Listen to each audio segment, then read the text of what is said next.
back to World War Now, everybody. I'm your host, Conrad Franz, joined as always by Dimitri Kalyagan here with a huge week of World War III analysis. It is May 15th, 2026, and we are analyzing the ongoing Third World War. It appears the kinetic fighting has not started up again in Iran just yet, but Trump has just returned from his massive trip to China, where he met with Xi Jinping. Huge delegation on either side met with each other, and now it seems that the fighting is likely to resume anew. Trump is being briefed on new plans. We're going to get into all of that and so much more. Of course, the Lebanon ceasefire has reportedly been extended for 45 days, despite the fact that it was never a real ceasefire to begin with. Hezbollah has conducted 33-plus strikes today, more strikes since the beginning of the ceasefire began at all. Israel is striking across the country, so all of that is still ongoing. Israel is striking in Gaza, making moves in the West Bank, and of course, Iran is still holding up the Strait of Hormuz, letting certain Chinese ships pass through via toll. The American blockade is still in force. The Charles de Gaulle French aircraft carrier has moved into the Arabian Sea region to assist potentially in operations to reopen the Strait of Hormuz. And of course, we've gotten big news about Israeli,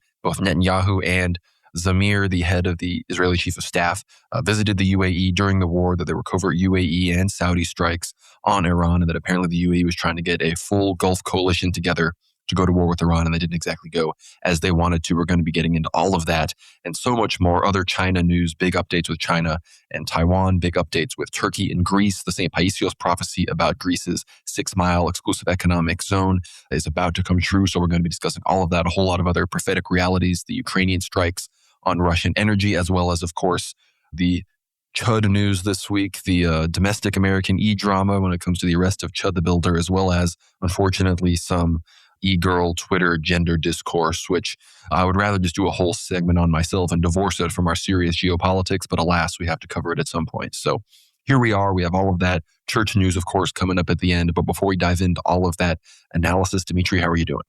Yeah, doing good, Conrad. It's been a very interesting week from the previous weekend, just following the parade and what stemmed from therein, because we did know Trump was, of course, going to visit the Orient with his good friends, with all the tech bros and all the other people. That's one of the biggest news stories. Also, a BRICS summit took place. There's major diplomatic movements happening during this, I would say, ceasefire period. And in fact, one of the ceasefires, of course, ended in Eastern Europe, which, of course, culminated in one of the most aggressive Russian strikes, which we'll discuss later in our Russia-Ukraine segment. So it's been a very packed week, and we're here to discuss it all.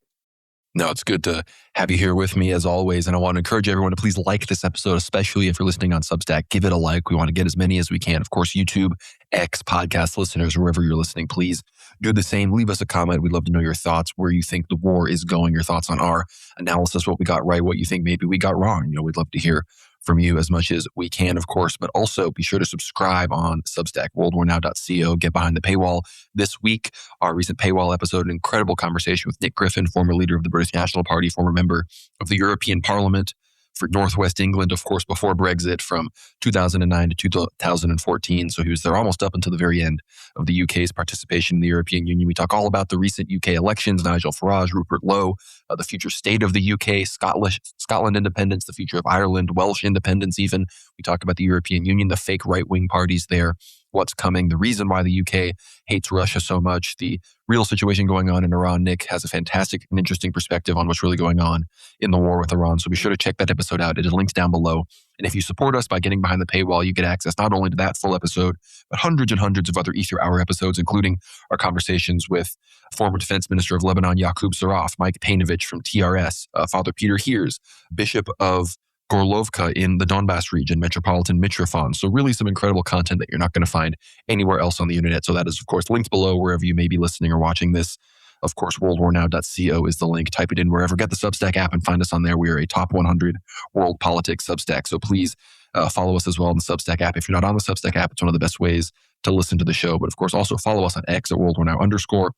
Follow us on Telegram. And like I said, you can find us on Spotify, Apple Podcasts, wherever podcasts are found. But I also want to do our first official ad read. That's right. Antelope Hill Publishing has sponsored the show. So show them some love. We want to encourage everybody, especially the specific book, but they have a lot of incredible books. To use code WWN for 10% off at checkout, whatever your order is, at antelopehillpublishing.com, one of the foremost right-wing booksellers.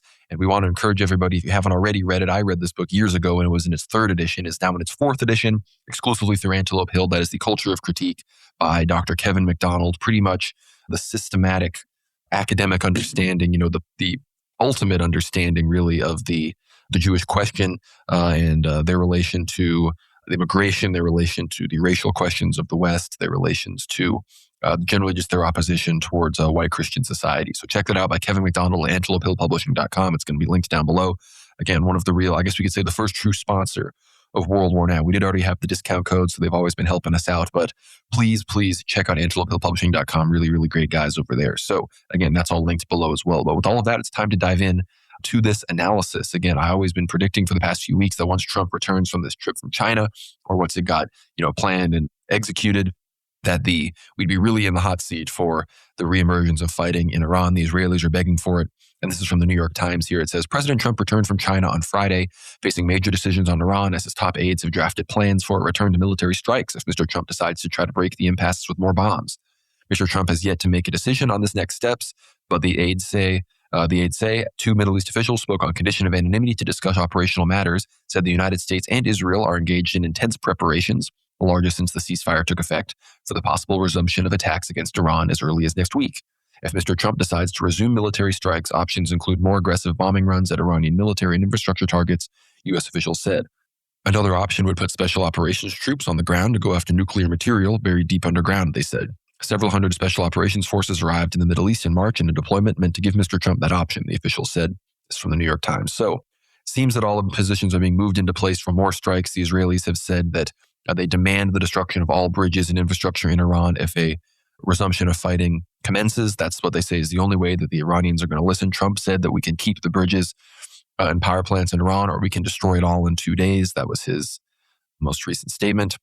And of course, President also said that he was not in favor of the ceasefire with Iran, but did it for the Pakistanis' sake, which is code for saying we did it for the Chinese' sake. So that is the current situation. It's very clear that the Israelis are preparing for a resumption of war. Israeli President Isaac Herzog has canceled his trip to New York next week due to quote-unquote circumstances preventing his visit at this time. So it's clear they're preparing for war on the home front. Zayed Amir, whatever his name is, the Israeli chief of staff, I always forget their stupid Hebrew names.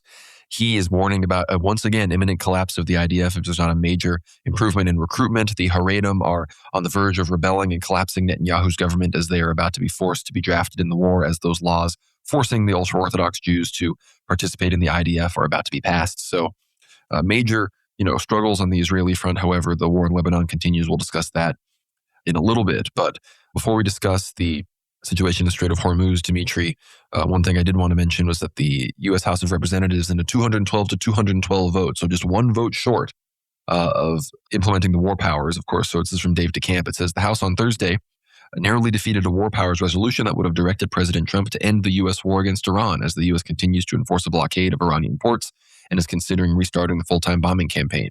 The bill failed in a tie vote of 212 to 212 with 3 Republicans, Reps Thomas Massey, Tom Barrett, and Brian Fitzpatrick, voting in favor of ending the war. Just one Democrat, Jarrett Golden, voted no, and even a Republican rep who voted against the previous resolution voted against the bill. So if the Democrats had just voted in lockstep, this would have passed. But no, a Jewish Democrat representative, of course, made sure this was a tie and the war was allowed to continue.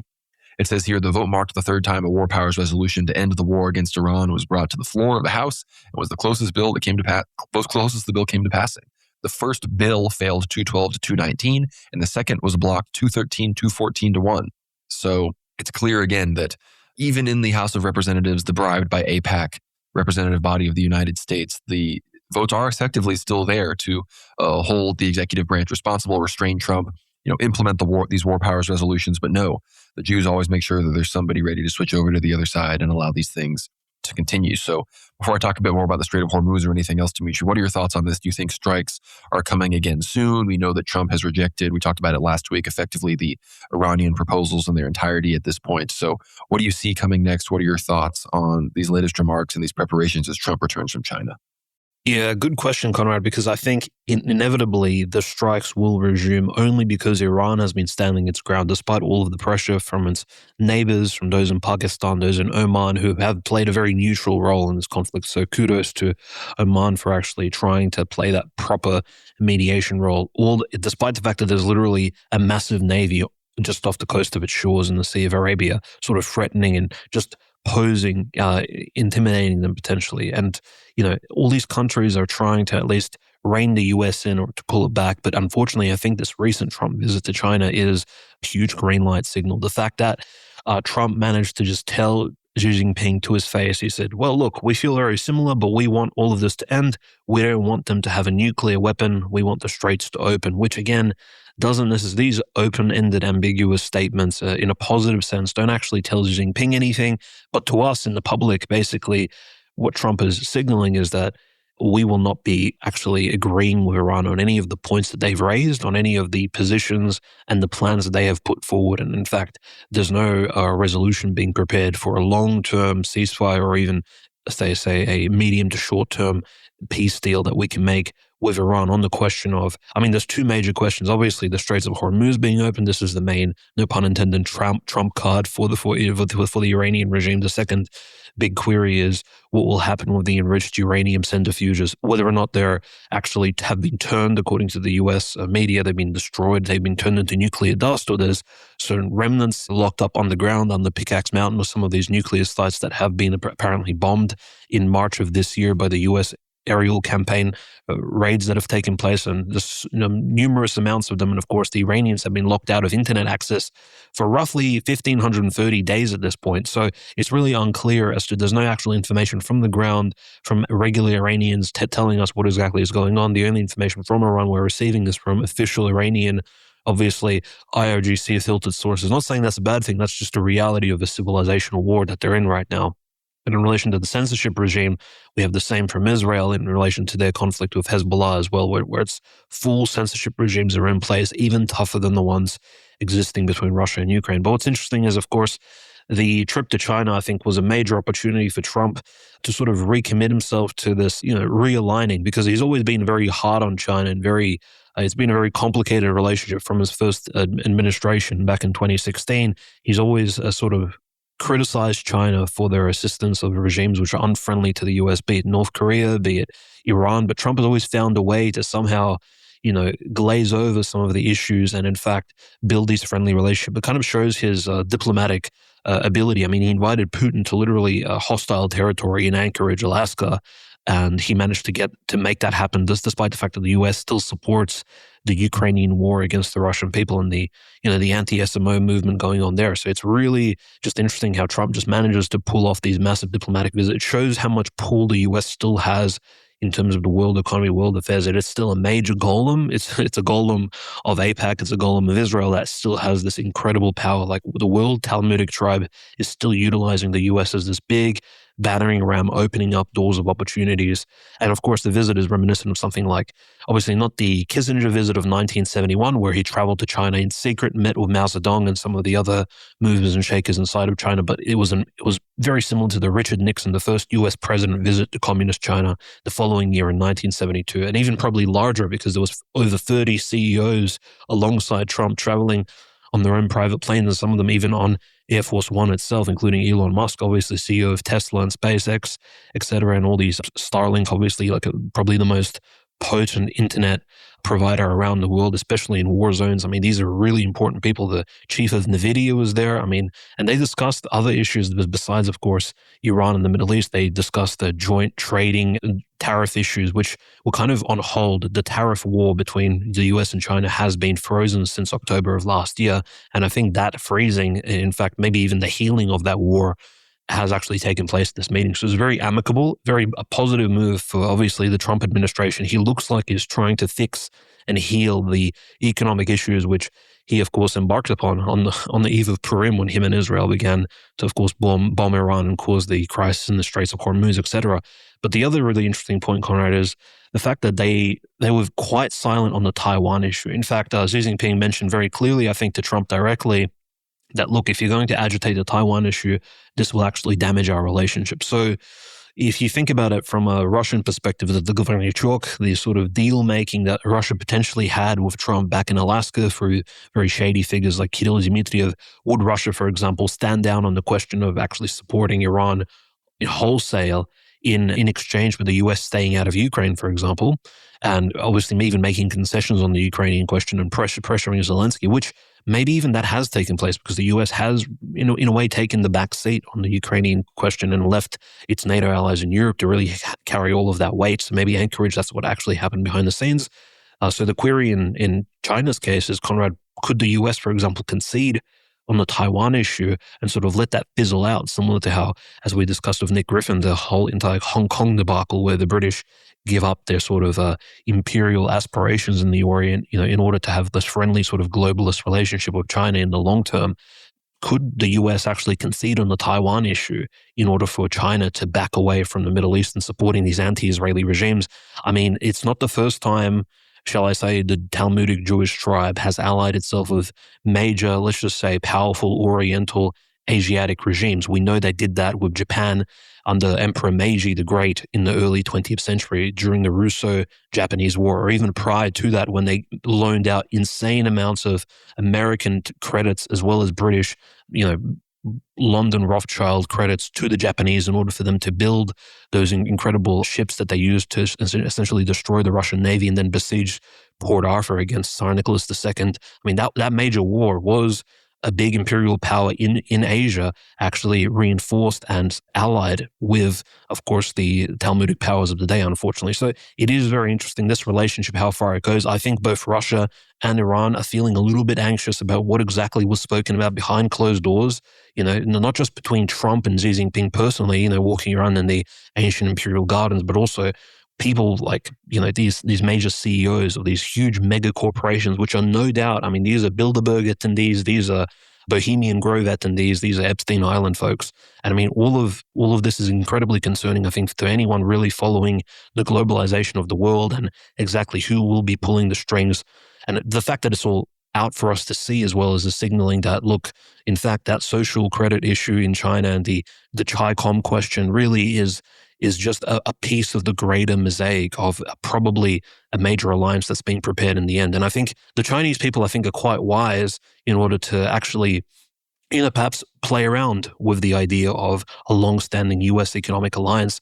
And I mean, they probably calculating, as Xi Jinping, he's a major politician in the world. And as we've discussed previously, he's had amazing achievements over the last decade in terms of preparing China for any potential economic crisis. Now that China has an aging population and the fertility rate is quite low. And of course, they're curtailing mass immigration, things like this. They're curtailing Islam in the Uyghur provinces. There's all kinds of issues that he's been dealing with personally, as well as curtailing Protestant Christianity, but that's a separate subject. Xi Jinping's war against Protestantism. But it's very interesting how Trump and Xi Jinping can still have this positive relationship. It's very scary, I think, for other members of BRICS, because it does show that China is willing to collaborate with some of the most aggressive world powers today, and including the US, clearly Israel's closest ally. I mean, raises massive question marks as to who will truly stand with Iran forever until the very end in this major civilizational conflict that's going to reignite very soon.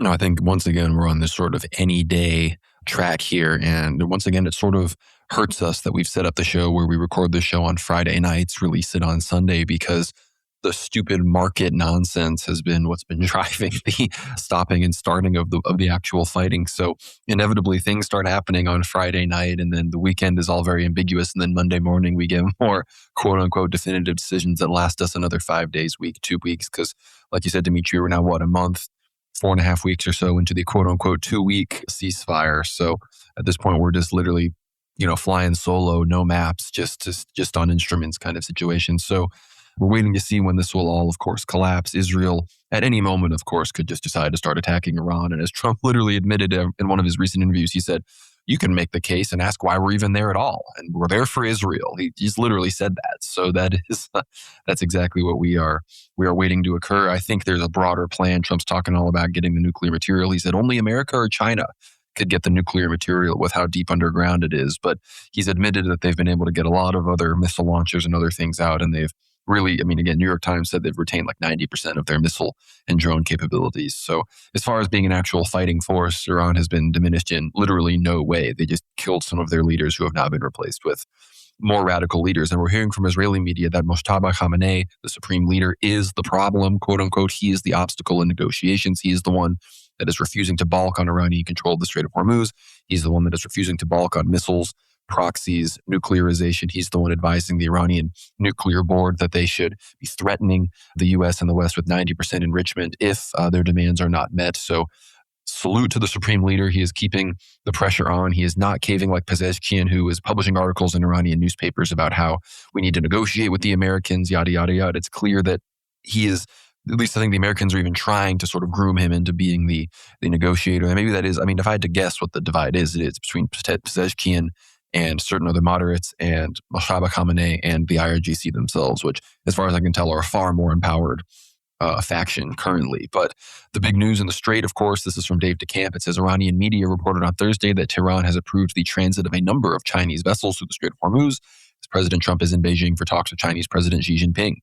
Following requests by the Chinese foreign minister and the country's ambassador to Iran, facilitation of the passage of Chinese ships was pursued based on the deep relations and the strategic partnership between Tehran and Beijing, and it was decided that a number of Chinese ships requested by the country would transit this waterway after reaching an understanding about the Iranian management protocols of the strait, and this passage began Wednesday night, Iran's Mehr news agency reported.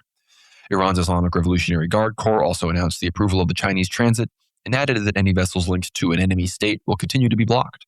It's unclear if China is paying a toll or a fee to Iran for the ships to travel through the strait. The U.S. has claimed that Beijing agreed there should be no toll, but Chinese officials haven't publicly confirmed that. The White House said in a statement that talks between Trump and Xi that the two leaders agreed that the Strait of Hormuz must remain open to support the free flow of energy, and that Xi also made clear China's opposition to the militarization of the strait and any effort to charge a toll for its use. The Chinese side did not mention Iran or the Strait of Hormuz in its readout of the meeting. China is the main buyer of Iranian oil, which is under heavy U.S. sanctions, and ahead of Trump's visit to Beijing, China ordered companies in the country to ignore U.S. sanctions on Chinese oil refineries with links to Tehran. That was a big development. We talked about that last week. One result of the U.S.-Israeli war against China and the closure of the Strait of Hormuz has been an increase in U.S. oil and natural gas exports to Asia. And the White House also claimed that Xi expressed interest in purchasing more American oil to reduce China's dependence on the strait in the future. Trump also claimed after the meeting that Xi had committed to not providing Iran with military equipment. Xi said he's not going to give military equipment. That's a big statement. He said that today, Trump told Fox News after the talks. And that's true. That was supposedly the big breakthrough, was they said no military equipment. Of course, the main thing China was supposedly supplying Iran with was satellite equipment, and the Chinese satellite equipment company that provided Iran the imaging capabilities to photograph American bases was sanctioned by the U.S., and they then released a statement basically telling the U.S. to go F themselves, which was pretty humorous. But again, it's clear that the Chinese readouts were not emphasizing Iran. There might have been some head nodding and some general understandings reached, but it does not seem that China had some huge condemnation, like we are standing with the U.S. on a united front to reopen the Strait of Hormuz. Why would they do that? It seems that many of their ships are being allowed through while others aren't. So that's a big advantage. But I want to encourage everyone once again to watch our Ether Hour episode with Nick Griffin. Near the end of the episode, we talk all about the Iran war. And Mr. Griffin has a really incredible perspective, deep knowledge on how he thinks not only is this a war by the Zionists against Iran, but it's also sort of a baited war by the U.S. to get Iran to destroy Saudi Aramco, Qatari LNG, UAE natural gas and oil, all of the Gulf state massive oil production, to further, of course, cripple China, but also to then make the Asian market entirely reliant, as Xi Jinping is now pivoting towards the American and Venezuelan, now American-controlled Venezuelan oil market. Of course, everything going on in the Gulf and all of our LNG that we're shipping around the world. So that's a big part of it. Continue to get China to be on dependent on our energy, and then continue to control areas like the Strait of Hormuz. We've just recently achieved permission from the Indonesians, or at least we're trying to get, permission for total airspace access over Indonesia and thus control the Straits of Malacca. So again, we're preparing for the long game energy blockade of China. We talk about this with George McMillan. We talk about this with a lot of other Ether Hour guests. So that is occurring. That's what's going on in the Straits. Iranian fast boats and speedboats are still dominant. They're still moving freely across the entire Persian Gulf. So that's the current situation there. Of course, the Charles de Gaulle, the French aircraft carrier, is also in the Arabian Sea. So that now raises us to 3 aircraft carriers, and not one that is, ready to leave and be fixed up like the Gerald Ford. So we've got the Lincoln, we've got the H.W. Bush, and now we've got the Charles de Gaulle. We also have a few other, I believe, German and British ships that are heading that direction, not aircraft carriers, of course, but minesweepers and other things that, for example, Yaqub Saraf predicted the NATO forces would be dragged into for the purpose of, again, reopening the strait for the sake of the world economy. Gas prices going up. I was just paying $4 a gallon for gas, which I know a lot of people in America are like, "Oh, that's so cheap." Got true. I live in Texas, which is the cheapest gas of any state. But here in Austin, almost in central southern Texas, $4 a gallon. And that's how you know it's really bad, because people in the Pacific Northwest and California, they're over $8 in certain places now. So really not looking good there. But as far as, we mentioned the operations to potentially extract the nuclear material, it's clear that some of the talk about the supreme leader being the problem are seeding information for another assassination strike, which is another main reason why he hasn't shown himself. He's clearly keeping his location very secret. But we did get more statements from Trump about how the Kurds took the weapons given to them that were supposedly for the Iranian protesters that were to fight against the Iranian government and haven't used them. And we discussed this in recent episodes, how the Iranian strikes on the Kurds have not stopped during the ceasefire, and some of those weapons have clearly been destroyed in the midst of the past few weeks as Iran has continued to strike Iraqi Kurdistan and other border regions near the Erbil governorate and everything there. So we had this report, though, from War Noir. It says Kurdistan Freedom Party, PAK, fighters released a video from Kurdistan and announced their readiness to fight against Iran. Militants appeared to be armed with a couple of U.S.-made M16A2s and A4s, PKM machine guns, and AKMS pattern rifles. So that's some of that equipment that Trump was talking about. I don't know how representative these groups are of all the Kurds. Kurds are only 10% of Iran, and the only American base in Iraq currently resides in Erbil in Iraqi Kurdistan, which again has been being struck by IRGC forces for weeks at this point. So I don't know if the Kurds are really capable of facilitating any kind of domestic uprising. We're going to have to see. Reports again indicate that we're still 3 months away from the blockade really having any kind of economic effect on Iran.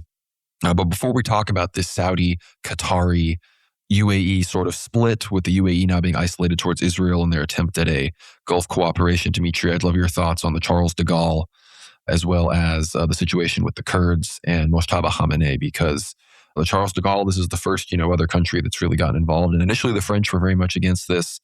Most of Europe was against the operation, but they've effectively been bullied into this. So what are your thoughts on this? Are there going to be assassination strikes? Are the French planes going to be involved in striking Iran, or is this going to just be for defensive purposes? What do you see these new forces in the region being used for?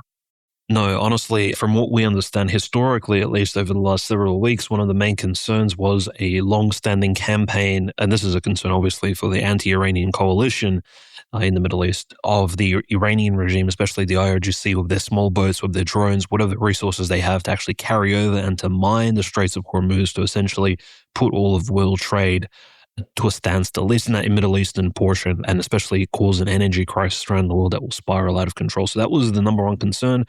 The positioning of the French naval sort of power card, specifically the Charles de Gaulle, is a really big deal, because typically they're accompanied by something like a Rubis class submarine. There's usually 1 or 2 anti-air destroyers. I believe in this particular case, the Chevalier Paul, it's basically a French anti-air specialized destroyer, which will theoretically fight off any sort of Iranian drones or aerial attacks if Iran utilizes some of the Russian warplanes, which they've been given, the Sukhoi planes, for example. And there's also the Alsace frigate as well located there. So the carrier group of the Charles de Gaulle isn't as large as some of the carrier groups, for example, the George W.H.W. Bush or the Abraham Lincoln, which are also in the vicinity of the Sea of Arabia, Straits of Hormuz territory. So the American Navy is still dominant. The Charles de Gaulle theoretically is just going to follow the lead of the American Navy. And yes, I think in theory, it is there for an escalation position. As soon as Iran, for example, begins to remine the Straits of Hormuz in anticipation, perhaps in a premeditated act, I feel like this will prompt a massive aerial bombardment wave to reignite. Obviously, you will have those aerial raids coming in from Fairford, from the UK, and from the airports located in Germany and other NATO European countries. And you will have bombing raids from Diego Garcia, as well as the aircraft carriers located in the Sea of Arabia. So all of that will restart. I mean, what can Iran do in order to provoke America and France, especially located in the Sea of Arabia? Yeah, begin mining the Straits of Hormuz. And I think Iran would only begin doing that once it receives its own intelligence reports about an impending American attempt to open the straits by force, which is, again, take out any of the small boats, attack the harbors located near Bandar Abbas or Qeshm Island or any of those islands located. And again, this would mean if as soon as Iran suspects that their own sovereign nation state will begin to be attacked by the Americans, they will, of course, implement the kill switch, which is an intense mining of the straits. And that hasn't been done yet. And that will, of course, even if, it is a dead man's hand sort of tactic, because the US will no doubt, as well as the French Rafale planes, they will be bombing absolutely the entire coastline of that Straits of Hormuz location of Iran. There'll be probably thousands of innocents killed, but they will be doing that in order to, again, preserve world trade and the economy for it to move forward. So one of the, of course, major concerns, I think, Conrad, for this conflict reigniting, as we mentioned with Iran, but clearly what's happening in the Levant is no better, because at the moment there's still people being killed and the hostilities are still ongoing despite all the big talks. But there was a massive opportunity, I think, for world leaders to really apply pressure on America and really sort of put their foot down, and perhaps the world could, in a United Nations type fashion, come together to prevent war more than the United Nations can actually do it. And that's, of course, at the BRICS summit, which took place between the 14th and the 15th of May in a very key country that's not very far away from Pakistan or Iran, in New Delhi, the capital of India. And this massive meeting was titled the BRICS Foreign Minister Meeting. So actually, it wasn't just your regular BRICS or United Nations diplomats that were in attendance. It was actually the foreign ministers of most of these nations. And specifically, if you recall, some of the new nations that actually joined BRICS, of course, which included Saudi Arabia, and of course you had, the United Arab Emirates, and of course you had BRICS plus countries like Saudi Arabia that were cooperating with BRICS also present. And what's interesting is they had an opportunity to speak to Abbas Araghchi in person. And Abbas Araghchi, he made some pretty interesting statements. He said, "We have no difficulties with that certain country," referring to the UAE. He said, "They have not been a target in this war." He said, "We have only struck," and he says, "we have only," so uniquely struck American bases and American military installations, which are unfortunately on their soil. So Araghchi has made it very clear that the UAE, like general civilian population, has not been negatively impacted, that that's perhaps an unfortunate events of collateral damage. And Abbas Araghchi is taking a very sort of defensive position. He's claiming that Iran has never declared war on the UAE. They've only struck essentially foreign invasive targets, that is US military installations on Emirati soil, which is a really weird sort of position to take. So in a way, he's backing off and saying, no, we haven't struck these Emirati hotels. I mean, if the hotels house like 80% populations from all across the world and various diplomats, and 20% of the hotels, for example, customers are US servicemen, for example, operating from CENTCOM, does that mean the hotel deserves to be struck? It's just a very bizarre defensive position he took. And of course, the Emiratis Minister of State, Al-Marar, actually addressed him very directly. And he said, look, Iran has been carrying out terrorist attacks against the UAE and the other Gulf states, and Al-Marar openly stated at least 3,000 attacks on the UAE have been carried out. This is, of course, drones, ballistic missiles, cruise missiles that Iran has shot at the UAE. So the UAE and Iran have basically a beef right now, so to speak, colloquially speaking, that really is almost as intense as that between Iran and Israel at this point. Like the bad blood in the waters of the Straits of Hormuz. I mean, these two nations being essentially the closest neighbors, obviously the Straits of Hormuz flowing between the Emirates and Iran is a major problem. And I think the US and Israel clearly are just trying to close any sort of gaps and wedges between the two, between their relationship with the UAE as possible, so that they can create this unbreakable trilateral coalition to exist in the Middle East to fight against Iran in the coming conflict. So the UAE is so well cemented in the anti-Iranian camp now, there's no doubt about that, to the point where they openly had a summit of throwing shots at each other, Araghchi and Al-Marar.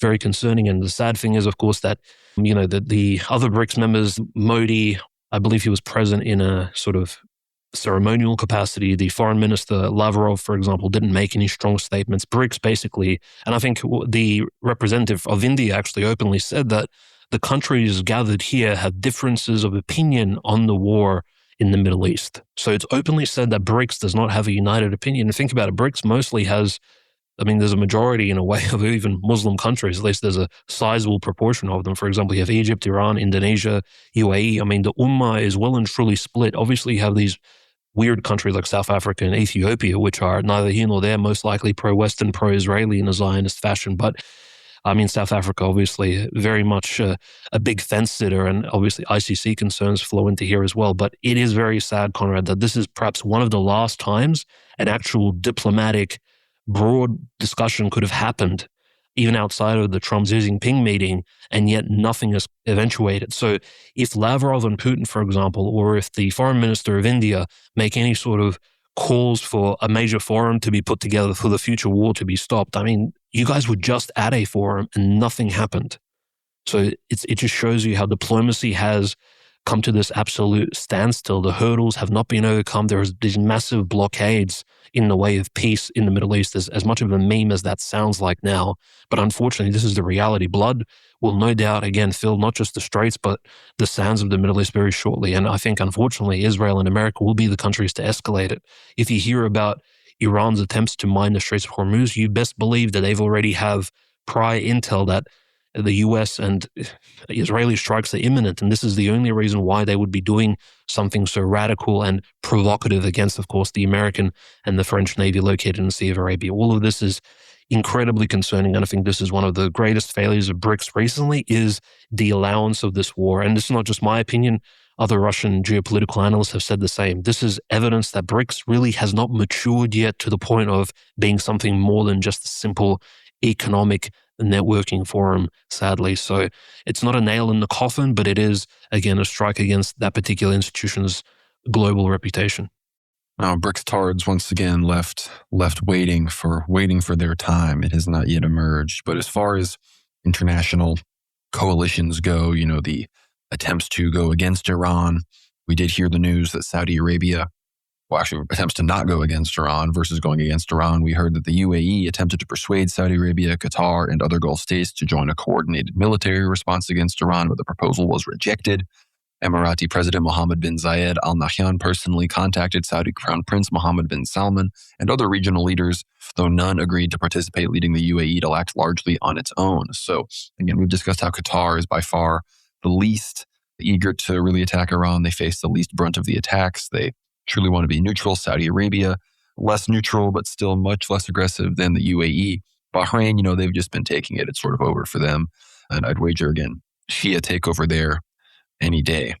But again, while the UAE was trying to get a coalition together to attack Iran and get a united front going, and we heard all the reports of these supposed covert attacks that the UAE were conducting, and then Iran responded.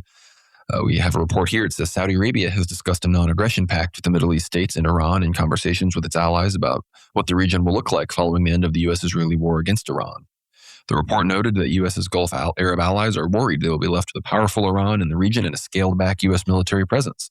Satellite images show that many of the U.S. bases across the region have been badly damaged or destroyed by Iranian missile and drone attacks. The Saudis have floated something similar to the 1975 Helsinki Accords, which were meant to reduce Cold War tensions between the Soviet Union and the U.S.'s allies in Europe.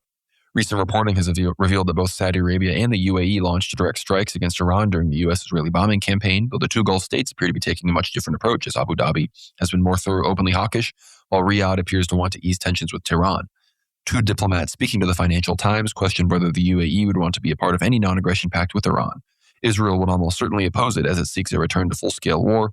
It has envisioned the Abraham Accords, the 2020 normalization deals with the UAE and Bahrain as the start of an anti-Iran alliance in the region. The report said that most Arab and Muslim states in the region see Israeli Prime Minister Benjamin Netanyahu largely to blame for bringing President Trump into the war with Iran, which the Gulf Arab states initially lobbied against. Trump has been considering restarting the full-scale bombing campaign, which appears to be likely as Washington and Tehran remain extremely far apart on their demands for a diplomatic deal. So it's clear that the UAE is just retarded. Apparently, the Israelis have been pursuing this policy of pushing the UAE into these more and more aggressive positions where they'll basically be isolated. There's now no really going back into the Muslim world. The UAE is now blocked in with Israel and the United States as their two main allies, whereas Saudi Arabia, it seems that Mohammed bin Salman seems to potentially understand that this is a broader plot that he's being roped into, where this war will see his country completely deindustrialized, then be destroyed.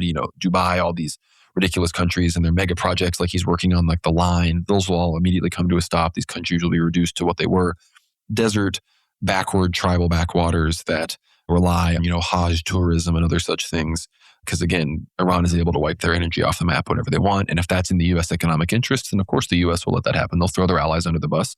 They've already secured $1.5 trillion in investment from both of those countries, Saudi Arabia and the UAE. So what else do they need them for at this point, right? I mean, the big thing from the UAE this week, this is from Middle East Spectator. It says, Israel stabs the UAE in the back for a second time, now revealing that not only Netanyahu visited Abu Dhabi, but also the IDF chief of staff, the head of Mossad, and the head of Shin Bet. Israel's arrogance and their need to brag is destroying the very relationship they're so proud of. Emirati officials are reportedly outraged with the new revelation. So the Israelis are just like, yeah, we're just like rolling up. And then Ismail Bagheya, the foreign ministry spokesman of Iran, said, he who betrays in secret shall be exposed in public, in an apparent message directed to the UAE. So The UAE, they were already the country that got struck the most in the midst of the Purim War, them and Israel. So it seems that they will inevitably be a target once again soon. I could even see them targeting them and then claiming to the U.S. that the ceasefire was not violated because, well, we didn't strike you and you're the one that we made the deal with. So the situation with the UAE, it's really just over for them at this point. I don't think that's going to be any surprise. Qatar being much smarter here. Bahrain, I think they'd be in a better spot if the Shia just took over. And Saudi Arabia, they're the real ones that are going to be on the fence. They hold the big crown, which is Aramco and all of their oil fields. And if they're foolish and they decide to go with the UAE, then I think Nick Griffin is right. They're going to find themselves completely destroyed and a victim of, both Iran and Israel will be empowered in the face of all of that. So I think those countries are very much at a crossroads, and we're going to have to see the decision they make. Mohammed bin Salman, very consequential figure. But we got to look at Lebanon, the other big front. As I mentioned, 33 operations carried out today, the most since the ceasefire started, despite, again, the fact that the ceasefire has been extended, quote unquote, for 45 days, whatever the hell that means. And a big statement this week on those same negotiations that are going on due to the extension of the ceasefire. Hezbollah Secretary General Sheikh Naim Qassem, in a message to Hezbollah fighters, said their drones, missiles, and operations are inflicting fear and psychological pressure on Israel, vowing the group will not leave the field and will turn it into hell for Israel. Qassem called for withdrawal from direct negotiations, describing them as free concessions to Israel, while stating that a potential Iranian-American agreement halting aggression against Lebanon remains the strongest card to stop the offensive. So, again, the axis of resistance leaders, these are deep students of grand strategy geopolitics, as you can tell. Potential World War Now listeners, even. He said Qassem stressed that weapons and resistance are internal Lebanese matters, with no external party having any say, and that Hezbollah will respond to all violations and will not return to pre-March 2nd conditions. In the midst of all of this, heavy Israeli airstrikes have been targeting the city of Tyre, with reports of stones and debris scattered over long distances from the targeted buildings and initial information indicating possible injuries. Other strikes all across southern Lebanon, of course, assassination attempts. And of course, earlier in the week, past 2 weeks, we saw the major strikes on Beirut, which Trump supposedly had gotten promises from Netanyahu and the IDF chief of staff that they wouldn't strike Beirut at all. He basically said, you can violate the ceasefire, there's no strikes on Beirut. Well, they struck Beirut, and there were no consequences for that. So I guess the closest thing to consequences is perhaps the U.S. is turning the other cheek, while Hezbollah really inflicts heavy casualties on the IDF with drones. A major pullback has occurred from some of these regions because of these drones. The IDF chief of staff is complaining about it. So again, it's really beautiful to see all this incredible drone footage from some, very coastal roads in southern Lebanon, just tanks and people getting taken out by FPVs. So frankly, very incredible to see. The resistance from Hezbollah is very powerful. But Dimitri, I'd love your thoughts on the potential negotiations going on in Lebanon. Naim Qassem's comments, of course, I agree that the Israelis are much more likely to be restrained by Iran and Iranian strikes than any kind of potential deal with the United States and the Lebanese forces government, who are not pro-resistance and are totally happy to see Israel even enter in and annex Lebanese territory if it means their internal enemies can be taken out. So I'd love your thoughts on that, the general Lebanese situation, as well as the UAE and Saudi Arabia and the clear brinksmanship going on between them as the UAE wants to attack Iran and the Saudis may be getting wise to some of the things Mr. Nick Griffin was enlightening us about. Yeah, I think the Saudi concerns about, the Greater Israel project as well are not simply illusory, because at the moment, you have seen Israel's aggression against even their potential, long-standing sort of Wahhabi, Salafi projects in a country like Syria, which no one really expected Israel to aggress against, but yet Israel is now slowly but surely expanding into the Al-Qanitra province. They are every now and then bombing Damascus. These are signs that the Israelis will not play friendly forever with radical Salafi Wahhabi or even, radical Sunni regimes. They will be, of course, aggressing against them when it is convenient, because Israel does everything very hyper-pragmatically. They are extremely Machiavellian, whilst at the same time retaining some of that bloodthirsty, barbaric religious baggage, which they, of course, inherited from, they're wandering from the time of their wandering in the desert after the destruction of the Second Temple by Titus and Vespasian. So, of course, all of that sort of corrupt mindset, I think the Saudi Arabians are actually understanding that, look, long-term dealing with Israel as a defense ally of some sort in the Middle East is simply not possible. Whilst it is feasible to purchase American Lockheed Martin technologies and to allow American bases on Saudi territory, that will inevitably, and this is why Saudi Arabia actually found it extremely hurtful that Israel, of course, stepped in against Saddam Hussein in the first place. The Saudis used to be quite quite wary of allying themselves with Israel prior to the first Gulf War, prior to 1991.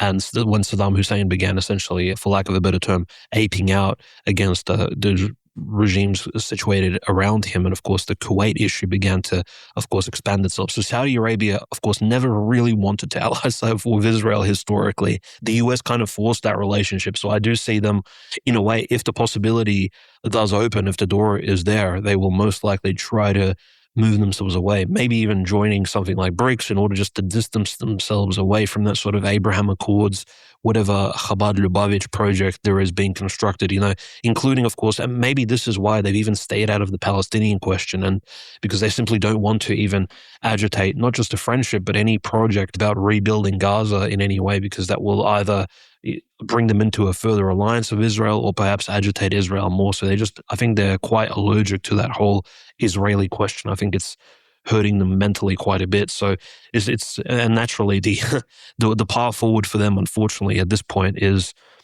quite difficult, because they are well and truly in bed with the Trump administration. They've already signed a 50-year plus deal, the second largest, if not at this point, actually, since last year.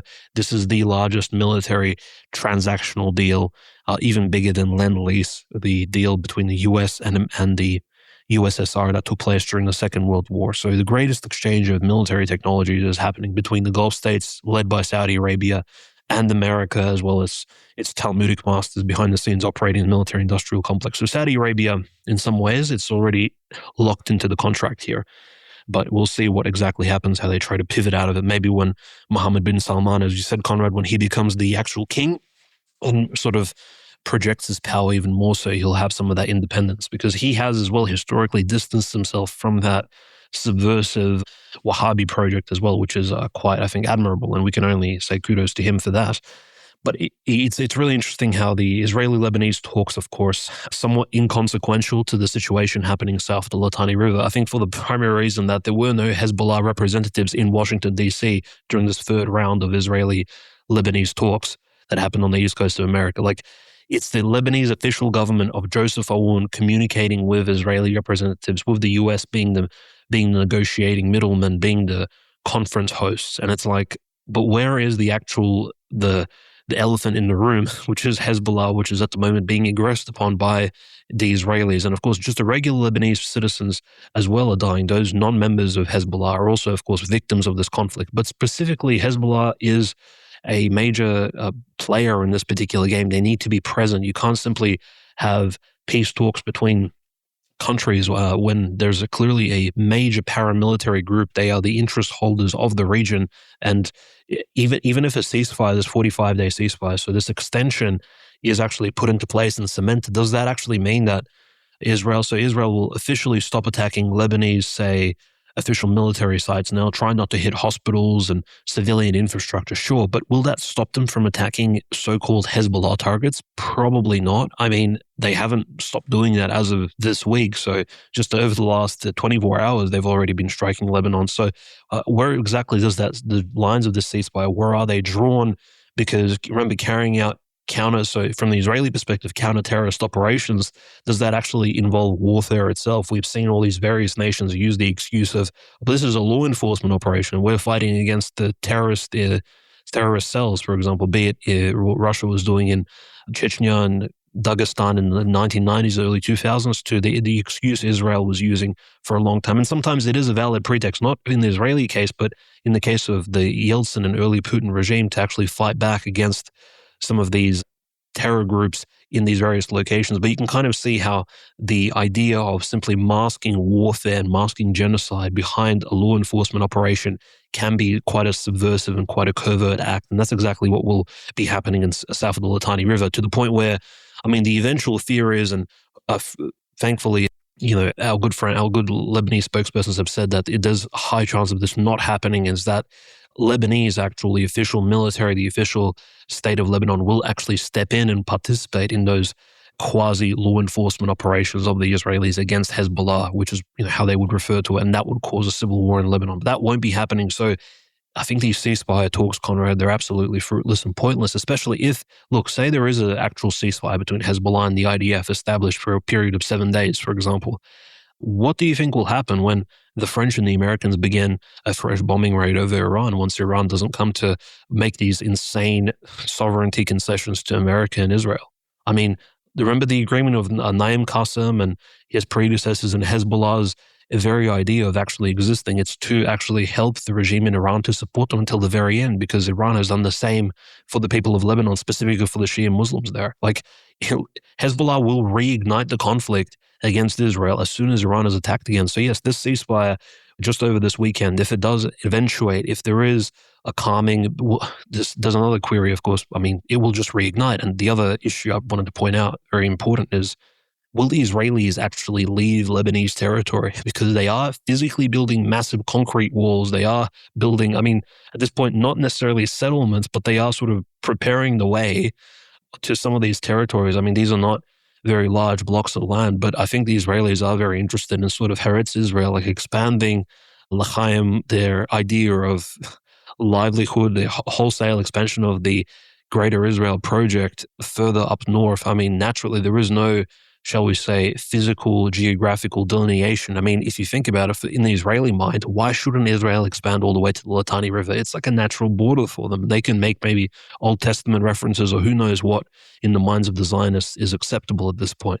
But yeah, this particular ceasefire, it's either going to be extremely short-lived or it's going to be a farce and a lie, as many other things right now in this diplomatic circle of talks that we're having, Conrad, around the world, where most of the time it's just either a circus or some sort of masquerade show, which doesn't actually lead to anything. It all goes against the words of Christ, of course, who said, "Let your yes be yes and your no be no," and everything else is, of course, from the devil. And of course, everything here is literally satanic that's taking place. And this is why I think Hezbollah will be very correct if they stay very frosty and stay on edge, preparing for some acute action against them very soon. And even if they do agree to a ceasefire, I mean, they need to prepare for a strike against Iran, because they will most likely, according to their own conscience, will need to again re-enter the war against Israel very soon. Yeah, again, I don't know if they'll proceed it with some kind of operation to get the dust and then start striking the infrastructure, if they'll assassinate Mojtaba Khamenei, if they will. Again, the operations on the islands, Karg Island, they claim the oil storage is getting full, so that Iran is going to have to shut down production here very soon, which will then start to have an impact on the economy, and they'll have to, even the land exports and the other exports they've been able to conduct, they are obviously going to have that restricted if they're not going to be able to keep producing. And again, the Chinese ships they've let through, I'm assuming, since we're getting no news about America interdicting them and them falling, shouldn't those fall under the American blockade? I mean, should nothing be allowed in or out from Iran? But obviously, I'm sure the Americans, Trump's just in China, so the Chinese and the Iranians can sort of call his bluff and say, well, what are we going to do? What's America going to do? Board Chinese tankers while Trump is in China? Of course not. So those are going to be allowed to get through. Everyone just was forced to say nothing. Of course, the mainstream media is not going to be allowed to report on something like that. But it's clear that, I guess, maybe China allowed Trump to basically lie about China's comments regarding demanding Iran open the strait. And then Trump didn't say anything about China just openly violating the American blockade, on top of openly violating American sanctions. Like, Trump didn't bring up anything about China violating America's sanctions against Iran at all. So it's clear that Trump knew what he was and wasn't allowed to talk about. But of course, before we move on to Russia, Ukraine, and then even discuss more details about the China situation itself, obviously Gaza, Palestine, the West Bank, these are still very much focuses and places of conflict. Big news in Gaza. There was an assassination strike against Izz al-Din al-Haddad. It says here, Israel estimates the recent assassination attempt succeeded in eliminating al-Haddad. Al-Haddad assumed the leadership of Hamas in Gaza around May 2025, following the assassination of Mohammed Sinwar, the brother of Yahya Sinwar. He has also been acting as commander of the Al-Qassam Brigade since the assassination of Mohammed Daif in July 2024. He was the most senior Hamas official inside Gaza. And of course, as leader of the Al-Qassam Brigades, these are the people that are much more pro-Iran these days, not as much as the Politburo of Hamas existing in Qatar and Turkey, who have made negative comments toward Hamas in favor of Saudi Arabia, the UAE, who have no love for them. So really no understanding on why that's going on. But of course, in the midst of the Israeli election situation and the potential for these Haredim to be drafted, amongst other things, of course, the election, Yair Lapid and the coalition of everybody against Netanyahu is being formed. And if elections occur, Netanyahu could find himself on the way out.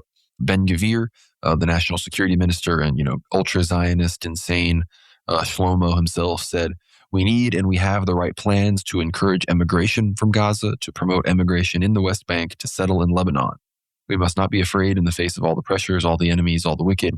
We are in a period of divine assistance. We are in a period of the beginning of redemption, and we simply need to keep going and keep going without stopping. Don't stop in Lebanon, Gaza, and Judea and Samaria." So he's openly calling for settlements in Gaza, the West Bank, Lebanon, Greater Israel, in all of those directions, calling that Palestinians should be forced to leave those areas and go to other places. So that is the situation in Israel with Greater Israel. Again, as far as the Israeli elections go, we got news earlier this week. It said the Haredi parties in Israel announced their intention to collapse the government by voting to move forward towards elections and dissolving the Knesset. This is in response to Netanyahu's failure to pass a law exempting Haredi youth from serving in the IDF. So again, it is this ever growing issue in Israel that is going to cause the government to likely collapse, because Netanyahu, while Likud is the single largest party, they've only been able to form a governing coalition by appealing to these smaller, ultra orthodox parties that represent a lot of these Torah-studying Haredim who don't want to fight in the IDF, even though they're Zionists. So if that collapses, and there's all sorts of carve-outs they've tried to create, and let certain ones go, but not make the ones in Torah school go, and all of these other ideas, of course. But do you have any thoughts on that, Dimitri? Any thoughts on the Palestine situation before I talk about Turkey and Greece? Yeah, I think given the recent events that took place in Jerusalem as well, we had Israeli nationalists as well marching through East Jerusalem's old city, chanting like "Death to Arabs" and things like "May your villages burn," before, of course, Israeli Independence Day on the 14th of May, and of course, Nakba is on the 15th. This is just clearly signs like the Likud party, the radical Talmudists, I suppose, within the Israeli government, they're really going to try and retain authority during the ongoing conflict in order for there not to be any issues. Although I doubt really, and I think most of our listeners would probably agree, that the socialist left-wing Jews will be any different in terms of the Israel and US and UAE war against Iran. I think maybe the only difference would be their softening approach on perhaps the Palestinian issue and things like our social liberalizations at home. But I think in terms of Israeli overall expansion, probably won't be too different if, for example, there are some sort of major swings in terms of Israeli the domestic party power changing around. Every week we get reports that Netanyahu uses national security reasons to pull himself out of his hearings for the many corruption and other trials that he is facing. So if he's out of government, he will no longer have those excuses. So he has every incentive to both keep his coalition alive, appeal to these Haredim, as well as not get elections called. And if there are elections, to do everything he can to appeal to the people, which in many ways involves facilitating war, because when war arrives, Netanyahu will do better because the people want a strong man. They want the guy they know and trust can do things. And Netanyahu has achieved goals for Israel. You can never deny that he has achieved many goals for Zog and the Killers of Christ internationally and domestically, of course. So there's a whole block of people. If they want Greater Israel, Netanyahu's probably their guy. So you can't say he doesn't have some support. But moving to some other situations, as far as, like I said, we're about, like you mentioned, the Nakba, Dimitri, quote unquote, Israeli Independence Day, 2 years out from the 80-year curse, the supposed 80th year where Israel will no longer exist. Afterwards, again, St. Paisios talked about this. Many other people have mentioned this, and the Jews themselves fear this. Speaking of those same prophecies, we have some big news when it comes to Greece, Turkey, Thrace, some of these regions here that we talk about a lot on the show. And of course, one of the major prophecies that St. Paisios talks about is when the 12-mile exclusive economic zone that's 12 miles off the coast of Greece's islands, those waters, again, 12 miles of waters Greece has access to, again, EEZ, economic use of those waters, fishing, mineral rights, all sorts of other things. St. Paisios says once that 12 miles is reduced to 6 miles, then the events that are discussed involving Constantinople, involving the invasion of certain Greek islands by Turkey, involving Russia, these things will start to unfold. And this is occurring as we speak. It says here, Turkey's Blue Homeland Bill to be ready in June, sources say. Turkey's governing AKP party is preparing a bill linked to the Blue Homeland maritime doctrine to legally secure Turkey's rights and interests in the Black Sea, the Mediterranean, and the Aegean, party sources told Turkish media. The draft legislation is expected to be submitted to Parliament after a religious holiday that ends on May 31st, the same sources said. Work has begun on a comprehensive legislative regulation that will protect Turkey's sovereign rights in its maritime jurisdiction zones and will determine standards regarding international waters, as the sources said. Issues that were previously regulated by various laws or were in a legal vacuum will be brought together under a single bill to ensure legal unity. Within the framework of that bill, the boundaries of Turkey's exclusive economic zone and the continental shelf will be regularized to a basic law. That's the 12 and 6 mile thing we're talking about. The bill will therefore clarify the legal standards that Turkey will apply within its own jurisdiction and protect the maritime areas extending into international waters. And you see a map, which will probably be in the thumbnail this week. Turkish parliament is preparing to pass a bill which would encroach on the territorial waters and EEZs of Greece and Cyprus following the so-called Blue Homeland Doctrine. The Blue Homeland Doctrine, formulated by Turkish nationalists, envisioned Turkey assuming control of the eastern half of the Aegean Sea and most of Cyprus's territorial waters. And in response to all of this, there's actual, violations going on the ground, or should I say on the sea, in the midst of all of this. And Greece has asked the EU to step in over unlawful fishing by Turkey in the Eastern Mediterranean. Greece on Friday asked the European Union to step in and stop what it said was unlawful fishing in violation of maritime law by Turkish fishermen in the Eastern Mediterranean Sea.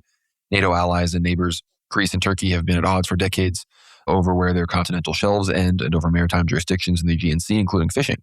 Shipping Minister Vasilis Kikilias brought up the issue in a meeting with the European Commissioner over Fisheries and Oceans, Kostas Kadis, on Friday in Athens. I've raised with the Commissioner a major issue of Greece regarding our fishermen and our fisheries and the provocative behavior of our Turkish neighbors with regards to the unlawful fishing, the non-respect of the law of the sea, and the disputing of our sovereign rights, Kikilias said. We asked the European Union to intervene, adding that Greece's sea borders are also Europe's borders. And of course, if this Blue Homeland law goes forward, those fishermen will not be in violation of Turkish law, and Turkey would, in theory, defend their rights. And again, we know many of the prophecies talk about the seizure of 3 Greek islands, Lesbos, Rhodes, Crete, potentially as well, and many of those islands would be, encroached upon with this EEZ restriction and this maritime expansion. A lot of this has to do with mineral rights in the Aegean south there, near Cyprus as well. So again, huge prophetic moment, a lot of things potentially coming true here. And it isn't just these islands, and isn't just things going on in the water. This is from Ibrahim Karagul, who is considered an influential ideological ally within Erdogan's inner circle. He said, if Greece continues to bring Israel to the 0 point of our borders, the Western Thrace Turkish Republic will be reestablished. Furthermore, the borders in the Aegean Sea will be redrawn. Anatolia will regain its natural borders. The islands will reunite with the motherland. We are living in the century of great claims and bold steps. For 1,000 years, great claims and bold steps have come from us.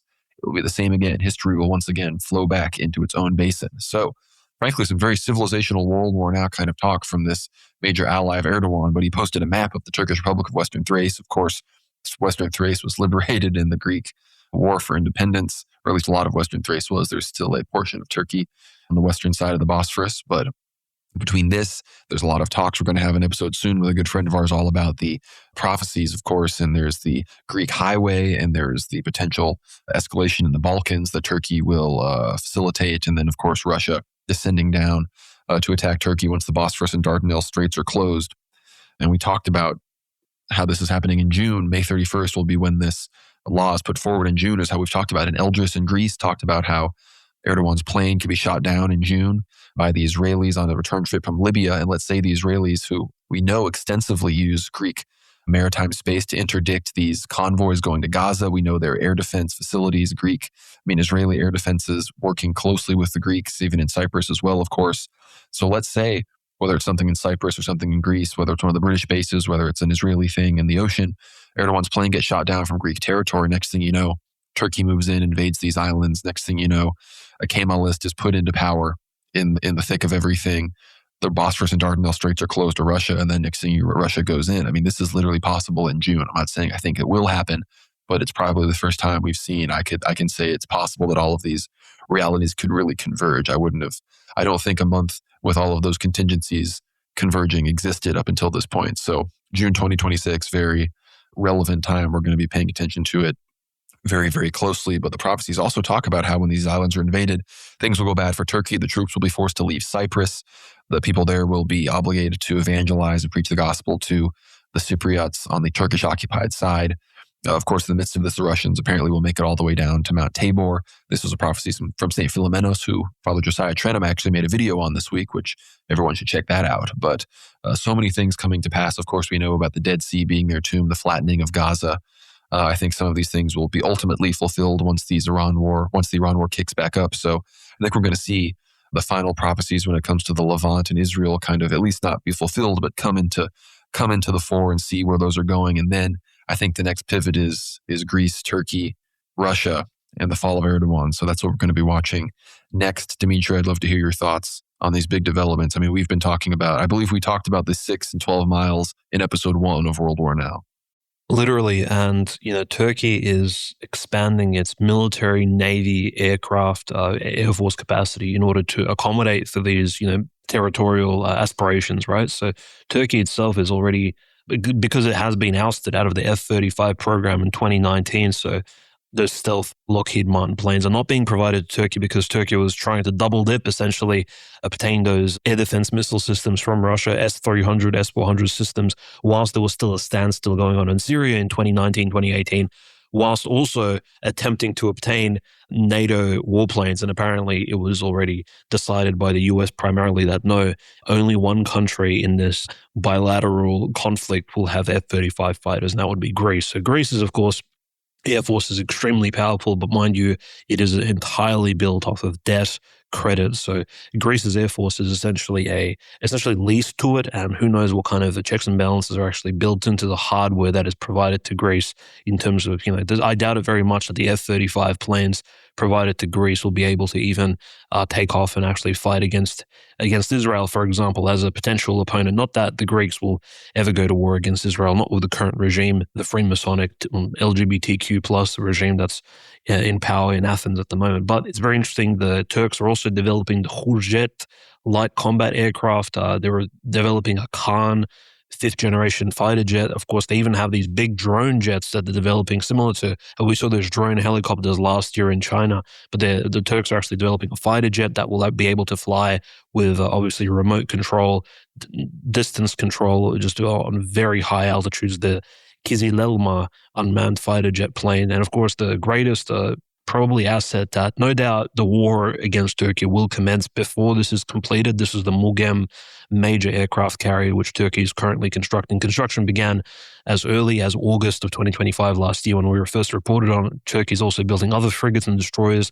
to accompany this massive new aircraft carrier. It's the first aircraft carrier of this size that Turkey has ever had. And if you can imagine Turkey having an aircraft carrier in the Eastern Mediterranean that's able to cross the Dardanelles, Bosphorus into the Black Sea, I mean, it will be more powerful than the Russian Navy, the Israeli Navy, whatever that encompasses, and even potentially the Greek Navy. It will instantly become a major power play in the Mediterranean, only rivaled by, of course, the French Navy. And keep in mind, the Mugem aircraft carrier will be larger than the Charles de Gaulle, because Charles de Gaulle can carry up to about 40 fighter planes. The Mugem can carry 50 plus, at least in the blueprints and the early reports we received. So this is a major power player, and it's supposed to be completed by 2030. So keep in mind, we are literally on the way towards that particular deadline, and I don't think they will allow Turkey to reinforce itself. There's also, of course, the reports from the previous year, Conrad, about Erdogan constructing a massive air defense spider web type network all over Turkey, specifically defending it on its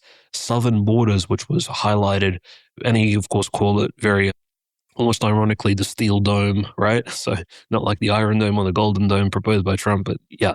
So again, Turkey really understands what, in order for it to expand into its blue homeland project, and I'm not sure why the color blue is selected. Is it because the ancient god of the Turkic, Central Asian, and Mongolian nomads, is it like a Tengri sort of thing, the god of the endless blue sky, the ancient pagan idea? Or perhaps it doesn't have to do with the waters of the Mediterranean. I'm not entirely sure. Maybe you can, our dear learned listeners, you can answer me this question in the comments section below, why exactly it is called the Blue Homeland sort of maritime project.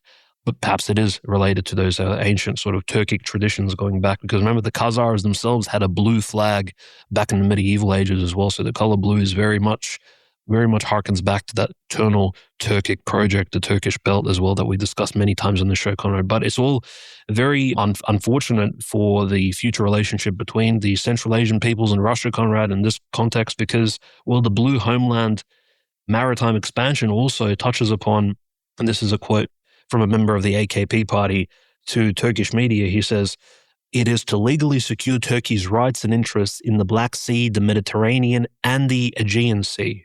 Notice which sea did he mention in the beginning? The Black Sea. And who is the major power player in that particular body of water? Of course, it is the Russian Federation. 30% plus of Russia's trade, exports especially, they go through the Black Sea. Russia will never allow the Bosphorus and Dardanelles to be closed again. I mean, the crisis inside of Russia will be so major, it'll be probably as impactful as the Straits of Hormuz closing has been in a negative fashion on the Iranian people. Of course, the closing of Dardanelles and Bosphorus alongside military action will be something the Russian people have not felt.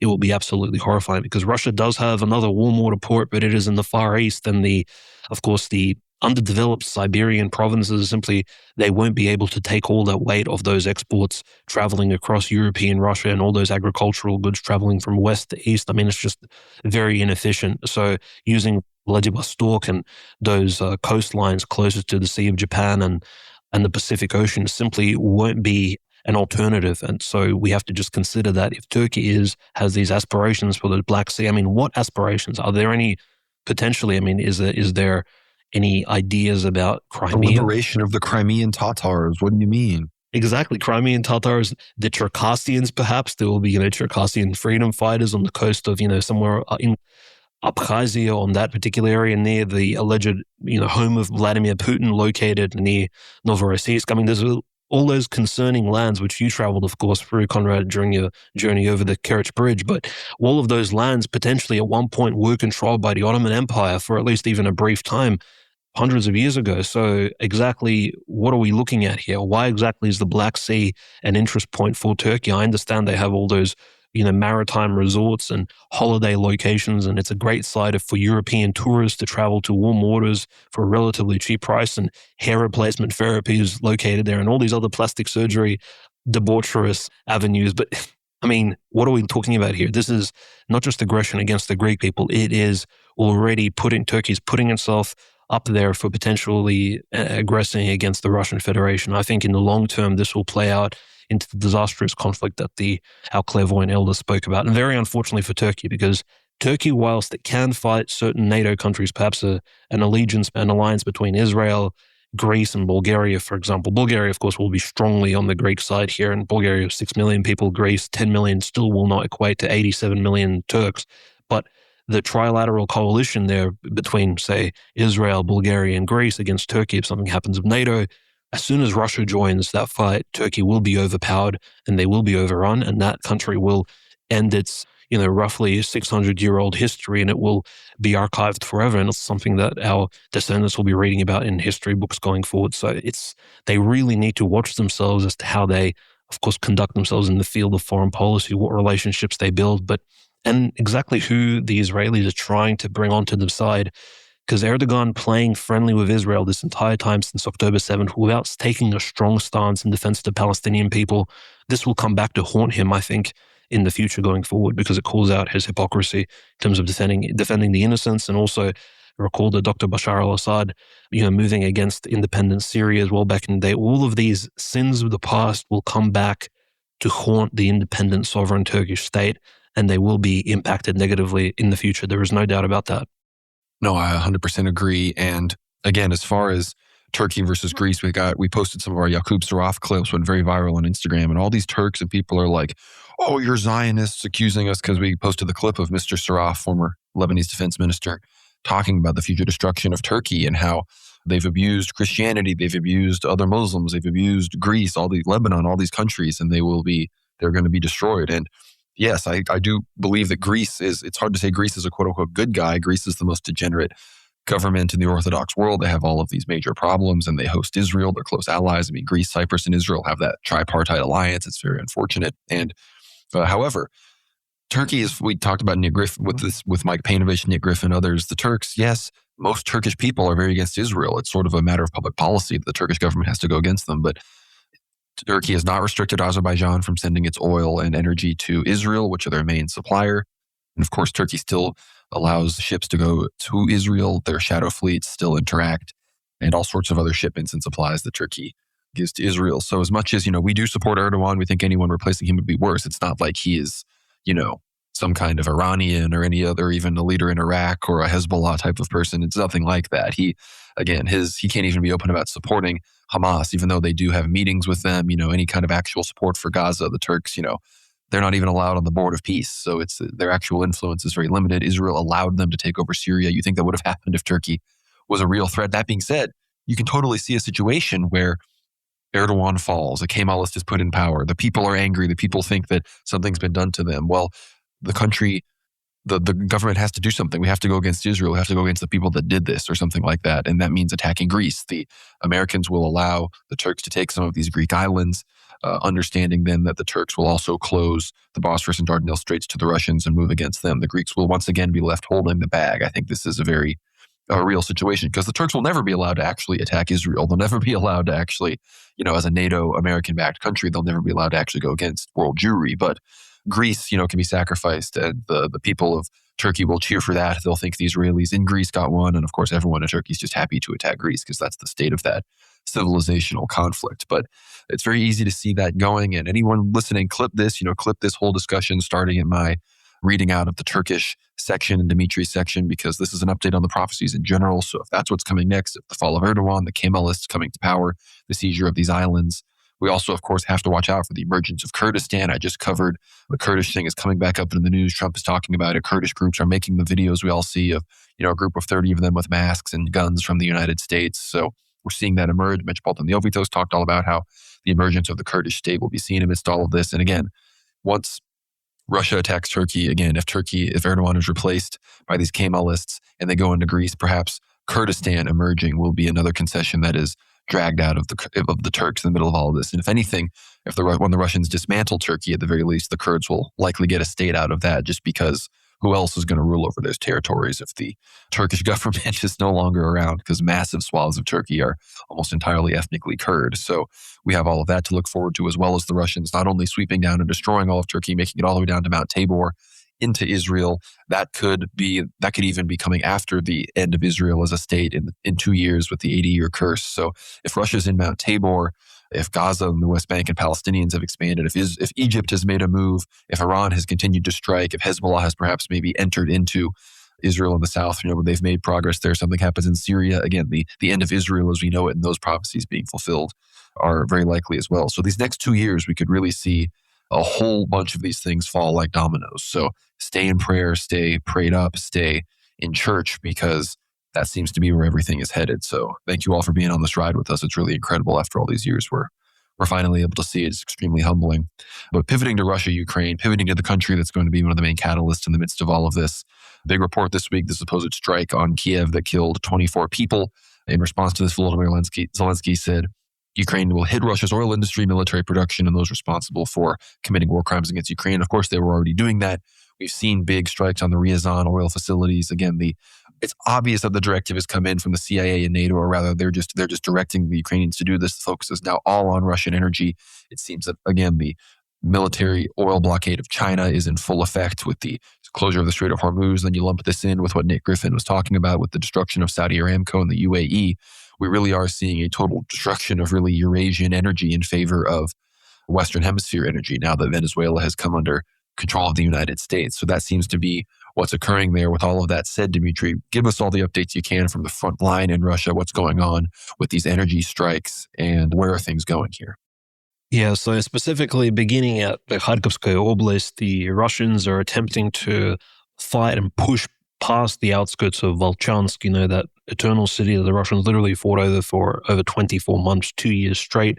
Of course, just to the east of this Ukrainian village, Volchansky Hutara, the Ministry of Defense of Russia has just announced that they've captured a new village of Tchaikovka located on Volchya River, I guess Wolf River. Pretty cool names, honestly, for Volchansk as well, named literally after wolves, which is quite interesting. So at this point, there's almost no wolves living in European Russia because of depopulation, but at some point these were wild lands filled with bears and all kinds of other predatory animals. So it is just hearkening back to some of those early cultural delineations. But it's really clear that the Russians are progressing all over Kharkovsk Oblast, specifically in Kupiansk. Russian drones have essentially begun pushing past Kupiansk Uzlovoy into the of course, two villages of Kurilovka and Kavshkarovka, located on the sort of outskirts of Kupiansk as well. So the Russians are projecting their dominance over the city of Kupiansk, despite the fact that Ukrainians are still in the city itself. They're still fighting apartment building to apartment building from one podъезд to another.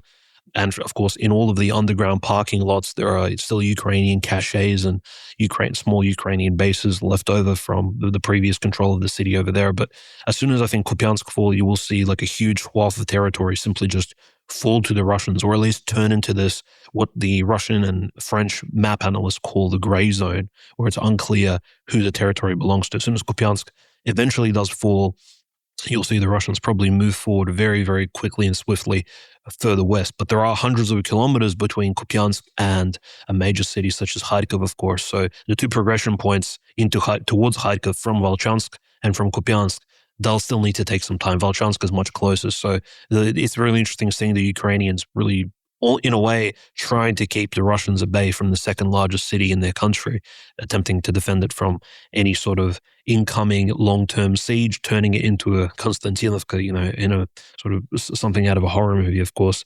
And very interesting on the Sumsky front, in just to the west of Kharkovskaya Oblast in Sumy, there's still a lot of fighting near villages like Kondratovka, for example, Glukhov district of the village of Sapich, for example, Bachaev. The Russians have actually advanced well past that village. So certain villages are being taken literally with no fighting whatsoever. It's almost as if there is actually a lightening of Ukrainian reinforcements. So some villages are not defended at all. The Russians simply take the village, it's depopulated, the houses are all empty, and they move on. And of course, maybe the next village over in Sumskaya Oblast is actually populated by a Ukrainian regiment, or there's a Ukrainian unit stationed there, drone launching units, things like this. And then, of course, the fighting ensues and things really slow down. So it really is a sort of non-linear warfare taking place in that particular oblast. And of course, Sumskaya Oblast, just to the northwest, is heavily populated, sort of swampy terrain, very densely forested, to the point where the Third Reich's army, when invaded during World War II, had to essentially split into two. And the Germans had the same idea during World War I because of that heavily forested swamp area located on the North Ukrainian, South Belarusian end. Near areas such as Chernobyl, Pripyat, for example, you simply cannot bypass those areas of modern technology. Even sort of tanks and troop carriers, they simply cannot take you through that terrain because nature itself kind of stands there as a barrier in your way. And these aren't even mountains. These are simply swamps, hills, small, really densely populated by trees areas. And it's just really interesting how the Russians are actually interested in going into those areas. They're more interested in actually taking villages that are in the open, in the plains, where, of course, Russian aerial superiority will continue to hold dominance. Of course, the Ukrainians, the only sort of aerial dominance they have at the moment in the current war state is the massive drone waves that they've been sending at the Russians. So the 9th of May parade, interestingly enough, Conrad, despite all of the initial successes of the Russians moving forward, the Russians actually somewhat kept their word. And throughout the weekend of the 9th of May, the Russians were more or less stationary, not pushing forward, holding strictly defensive positions. And yet as soon as and this was exactly about 48 hours ago on Wednesday, Thursday of this year, as soon as the ceasefire ended, the Russians actually carried out the largest drone as well as aerial bombardment of Ukraine to date. And I know it turns a bit cliche when almost every month we have an episode where we say this is the largest bombing campaign ever in the history of this 4-year war, but this in fact was.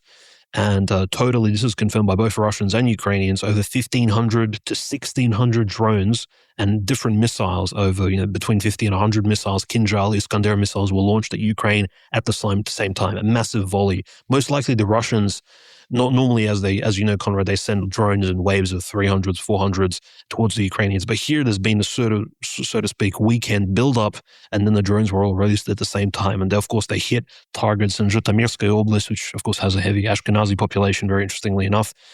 They've hit, of course, Novgorod-Volhynsky, which is far on the west of Ukraine. There was a oil depot located there. Dnipropetrovsk, a major gas line, was hit by some of these drones and missiles.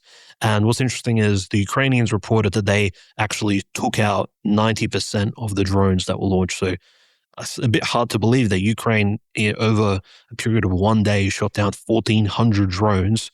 And they apparently also, Ukraine admitted they only shot down 74% of all the missiles that were flying in. And they followed that up with, well, this means the US and NATO needs to give us more Patriot and THAAD missile interceptors in order to actually take out these Iskander, Kinjal missiles that the Russians are dropping in at us. But of course, this is why Ukraine no doubt retaliated with that Ryazan massive oil refinery strike, which is located, again, it's not as far as Perm or even Yaroslavl, but still a major European Russian oil refinery, one of the largest actually to the west of the Ural Mountains. So major implications. The energy wars as from the beginning of the show when we reported on the Nord Stream crisis. It's literally still happening right now. Countries are trying to slow down their respective military-industrial complexes. And the Russians, look, when they struck at these various Ukrainian sites all over the country in this massive wave this week, they actually openly stated that they admitted that, yes, this is an unprecedented attack against Ukraine, but it's not against the civilian people. The Russians basically have used the excuse that they are actually targeting points of interest where the Ukrainians construct these drones, energy facilities which supply key points of the Ukrainian military-industrial complex, these little factories that they have, these basements where they construct these Flamingo missiles and all this other technology that's been shipped in from the West, sometimes piecemeal, and then, of course, the Ukrainians are putting it together and launching it at the Russians. So it's quite interesting that the Russians are at least retaining some sort of accountability as to, they're not just silently launching waves of destruction against the Ukrainians. And there were innocents killed. There were, tens of Ukrainians, civilians who died in this bombardment. But let that not sort of set aside the fact that the Ukrainians, for example, even in the Ryazan oil refinery attack, they killed 4 Russians and 10 others were injured in a massive explosion. As you know, when oil and fire, when they mix, things really don't go very well, naturally speaking. But in terms of the war's elongation, we have seen some changes, right? Over the last 2 weeks or so, Vladimir Putin's rhetoric towards Zelensky has somewhat softened. In fact, he called Zelensky Господин Zelensky recently, which roughly would translate to Comrade Zelensky or Mr. Zelensky. He didn't call him a drug addict, war criminal. He did, of course, Lavrov, for example, did say that the strike against the Ryazan, Putin said it himself, was a terrorist strike. However, Zelensky is now being referred to with a title of Mr. in front of his name, and he's not being referred to as a head-chopping, sort of bomb-exploding terrorist that you cannot negotiate with under any circumstances. It looks like, for some reason, the Russian executive power is, in fact, softening itself in preparation for what? It's really quite interesting how maybe this has something to do with Trump finally coming to a closeness with China, perhaps Russia's great economic energy ally, or maybe this is in anticipation of the eventual fall of those cities that the Russians are still yet to besiege, Slavyansk, Kramatorsk, Drushkovka. Once they take that, the Donetsk People's Republic will be, for the first time, like the puzzle that it is, will be completed, and Russia can, of course, sign some sort of long-term ceasefire deal. But just on the economic end, there's been some insane, I would just say, a hypothetical theory crafting being put out by the NATO Secretary General Mark Rutte, who proposed that all NATO countries individually, so all 32 countries in NATO, allocate an additional 0.25% of their GDP to support Ukraine. So every single country uniquely within NATO would allocate 0.25 of their entire GDP, annual GDP, towards the Ukrainian effort. And it's already been calculated that number would amount to annually 143 billion American dollars of funding for Ukraine in perpetuity, forever. So basically Ukraine will run on an endless NATO budget forever as long as these mostly European countries, and of course Turkey itself, continue to stand behind the Ukraine, and of course the meat grinder and the slaughter and genocide of Slavic people taking place there. And it just shows you NATO is a satanic organization, not just for the bombing of Serbia, but this in fact supersedes that many times over, what's been happening at the moment, not just because of the church persecution, but because of just the killing of innocent lives, the elongation, the artificial prolonging of the war past any point of reasonableness. And for what? To have LGBTQ parades for Kiev, to sort of separate the Russian and Ukrainian, Malorussia, Great Russian people forever, to split them. And even if the United Russia Party executive and the cabinet in Russia is not the best, and say they're not exactly innocent in this entire 8 to 10 year journey from Maidan up to where we are today, it still does not mean that the war needs to go on for endless funding. I mean, if Ukraine cannot stand for itself, should it really even exist as a sovereign nation state? Maybe it's people are tired of fighting. There's no shame in actually coming to the ceasefire table. That's what they're trying to force upon the Iranians. So the whole thing is nonsense. But yes, the drone wars have gone back to normal. There's roughly, as of now, sort of the end of Friday, early Saturday, about 350 drones are being launched per day by the Russians and Ukrainians at each other. And of course, there's a guaranteed $6 billion, well, actually €6 billion aid package already confirmed by Ursula von der Leyen, the European Commissioner President. So the money flow is not stopping. And obviously the exchange of bodies between Russia and Ukraine is continuing. It is really a war of no end. It is something I think incredibly tragic, Conrad, that this particular conflict just continues to go on, eventually, which will lead to a major person crisis in Europe. It will lead to, I think, the entire map of Europe eventually changing once you consider how much money was expended on weaponry, how much criminality will come out of whatever post-Ukrainian state emerges on the ruins of this particular abomination. It's very horrific, I think. But yes, at the moment, the Russians are still ahead and they're still fighting back despite all of the logistical issues the Ukrainians are causing in the rear guard by attacking these oil refineries. Now, again, it's only going to continue to drive people into the arms of American and North American and South American energy providers and continue to exacerbate the global energy crisis that this summer we're really going to start facing the consequences for. But pivoting, of course, to China to cover the rest of our incredible, intrepid President Orange Man's visit to China. We're going to discuss the rest of that. Xi warned Trump that differences over Taiwan could lead to clashes and conflicts between the U.S. and China. And of course, Xi is very aware of this energy stuff that we're talking about, that, we mentioned that he said that he's ready to pivot towards America and for their energy. That's of course out of necessity, and that's out of a desire to diversify. And of course, right now, a massive American LNG portfolio, LNG facility in Alaska that will facilitate all the Far East is currently being constructed. But it says here, Chinese President Xi Jinping warned President Trump during talks in Beijing on Thursday the differences in Taiwan could lead to clashes and conflicts between the U.S. and China. As President Xi Jinping noted during the talks with President Trump, the Taiwan question is the most important issue in China-U.S. relations, Chinese Foreign Ministry spokesman Guo Jiakun told reporters. If it is handled properly, the bilateral relationship will enjoy overall stability. Otherwise, the two countries will have clashes and even conflicts, putting the entire relationship in grave jeopardy. Taiwan independence and cross-strait peace are as irreconcilable as fire and water. Safeguarding peace and stability across the Taiwan Strait is the biggest common denominator between China and the U.S. The U.S. side must exercise extra caution in handling the Taiwan question, Guo added. The warning was delivered during 2 hours of talks at the Great Hall of the People in Beijing, before which Trump praised the Chinese leader in public remarks. You're a great leader. Sometimes people don't like me saying it, but I say it anyway because it's true. Trump said, according to the Associated Press, it's an honor to be your friend. Xi expressed hope for a beneficial cooperative U.S.-China relationship, but also warned of the need to avoid conflict, asking whether the two countries can transcend the Thucydides trap and forge a new model for relations between two major powers. The AP noted that Xi has used the term Thucydides trap for many years, which refers to the risk of war between a rising power and an established power, but said it was significant that he used it in commentary directed to Trump. Trump's visit to Beijing, which includes a large delegation of his senior officials and CEOs of private U.S. companies, comes a few months after his administration approved $11 billion in arms sales to Taiwan, more than were approved during the entire Biden administration, prompting Beijing to launch major military drills around the island. The U.S. does not appear to be heeding China's warnings regarding Taiwan, and U.S. Secretary of State Marco Rubio downplayed what Xi told Trump, telling NBC News they always raise it on their side. We always make clear our position and we move on with other topics. While issuing warnings about potential conflicts, Xi also stressed that the U.S. and China could maintain a beneficial relationship. Achieving the great rejuvenation of the Chinese nation and making America great again can go hand in hand, he said. We can help each other succeed and advance the well-being of the whole world. The two leaders also discussed the U.S.-Israeli war against Iran, with the White House saying that the two sides agreed the Strait of Hormuz must remain open to support the free flow of energy, and that Xi also made clear China's opposition to the militarization of the strait and any effort to charge a toll for its use.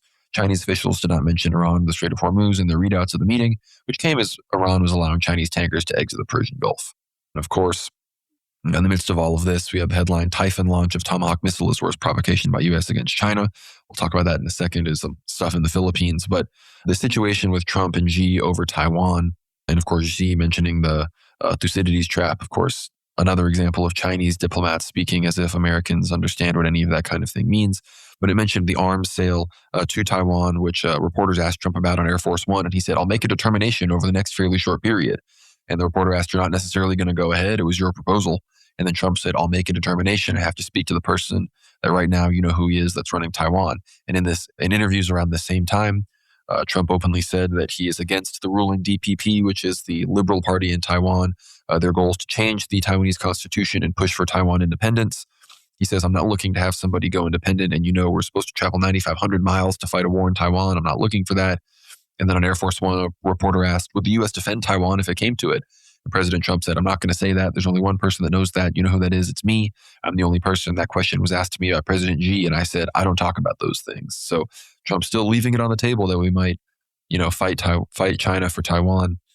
And again, I think both sides, it was a contentious meeting that was softened by both sides having things they needed to deal with in the short term. China needing to deal with the energy crisis that they're about to undergo with the Strait of Hormuz, and Trump dealing with the fact that the war is about to be starting up again and he's literally losing to Iran. So they both sort of needed to play it cool, despite the fact that in reality tensions are very, very high and the Thucydides trap is very much in effect, as Xi Jinping pointed out. But the headline, Typhoon launch of Tomahawk missile is the worst provocation made by U.S. against China.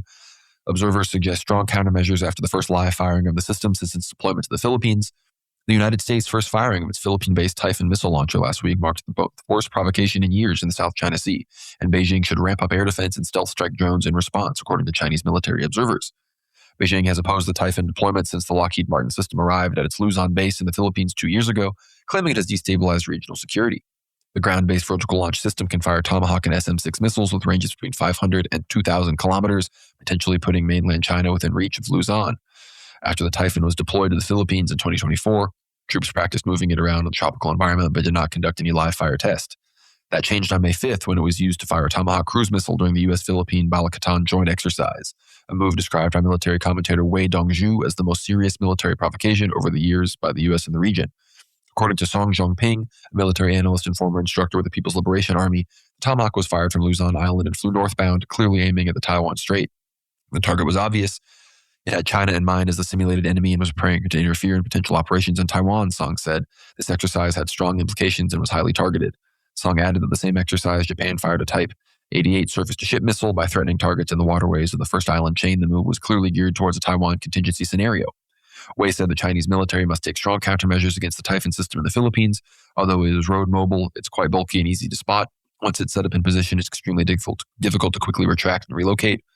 As soon as reconnaissance pinpoints the system, location, and possible movement routes, China's advanced stealth combat drones could absolutely hunt down and destroy the Typhoon, Wei said. So all of this paired with, as I talked about before, the deal with America and Indonesia to get air control over and airspace access over Indonesia and the Straits of Malacca.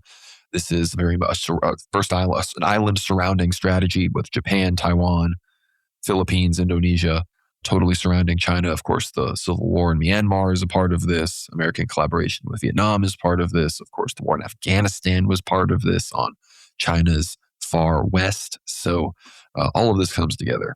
And with this missile, these are very aggressive moves by the U.S. And despite Trump's, polite demeanor when he was meeting Xi Jinping, everyone saw the real signals. Marco Rubio, who's a sanctioned person by China, they still brought him along, testing to see if China would do anything. They didn't. Xi shook his hand like a good boy, frankly. And not only that, but he didn't wear it at any events. But when he got on to Air Force One with Trump to fly to China, he was wearing the tracksuit that Maduro was wearing when he was captured in Venezuela. I don't know if it was the exact tracksuit, but it was the exact same one. He was clearly doing a LARP. He's saying yeah, we got Maduro. We secured one of your main oil suppliers, and now I'm coming to see you, China. You have me sanctioned. What are you going to do about it? And they didn't do anything about it. So there was some brinksmanship. Xi didn't cuck on the handshake thing. He held firm as Trump tried to, pull him in and big dick him. So he maintained frame in that regard and took him to some very beautiful places. I think both the Chinese and the Russian imperial executive presidential receptions, the halls and the gardens they take them to are much more impressive than the United States. So of the three major powers, the U.S. does not win that one. I'd say even the U.K. probably has a more impressive reception situation than the United States, unfortunately, which is part of why Trump wants to build his big new Zog Third Temple Ballroom. So we could go off about all sorts of other things. But the Filipino situation, it's not just those deployments, but it's other brinksmanship here. This is from Romeo Bronner Jr., the Philippines chief of staff for the military. He says, Filipinos should adopt a wartime mindset, not yet a kinetic war, but a political war, an economic war, and more importantly, disinformation and informational war is already going on.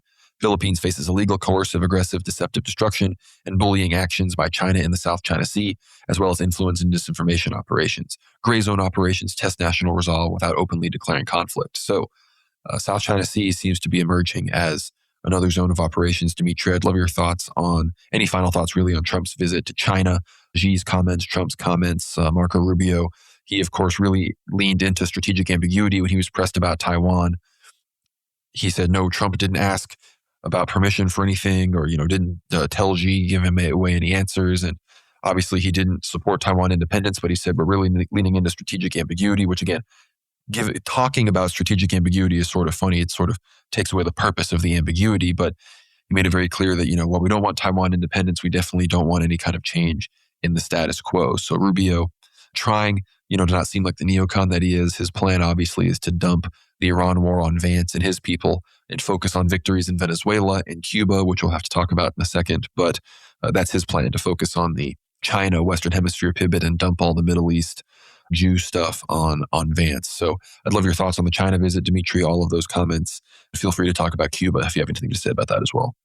One of the most curious things is obviously Philippines, as it positions itself between two major points of influence, as many other countries around the world. There is usually this balancing act they could take on. For example, Azerbaijan balancing out between Russia and Turkey, or you have obviously countries like Saudi Arabia really trying to balance itself out between the US and its other GCC countries and the views of the Ummah, the Sunni Muslim world. And in particular, in the Philippines case, it's quite curious that you do have this former Duterte regime, and this particular senator there's trying, the ICC and Filipino law enforcement is trying to arrest now Senator Ronald Bato de la Rosa, right? So his particular arrest is coming because he was a co-conspirator of Duterte during the previous presidential regime in the Philippines. And what was their main point? It was the major crackdown on criminality, on the drug trade, and they were using almost Bolsonaro-type tactics and a very Trumpish rhetoric. But curiously enough, Marcos Jr., the current Philippines president, is also very pro-Trump, despite being a lot softer on crime than his predecessor Duterte, and he's happy to collaborate with the ICC and the court in The Hague in Europe. In fact, Duterte is being heard, I think, several times. There are some pre-trial developments, and his hearings are moving ahead. So, in fact, he may be facing long imprisonment somewhere in a European prison. Looking forward to the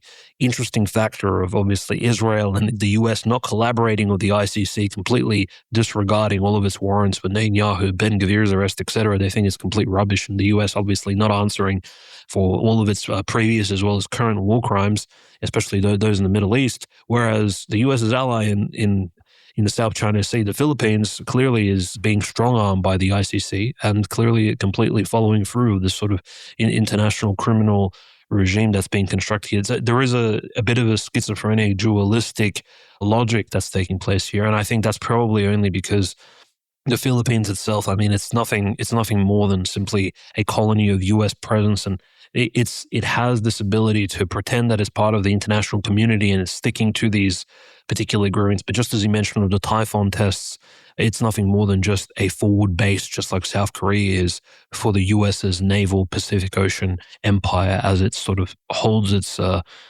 position overlooking, I think, countries which would come in opposition, for example, North Korea and China, respectively, going into the future, especially since Vietnam as well has its issues with the People's Republic of China.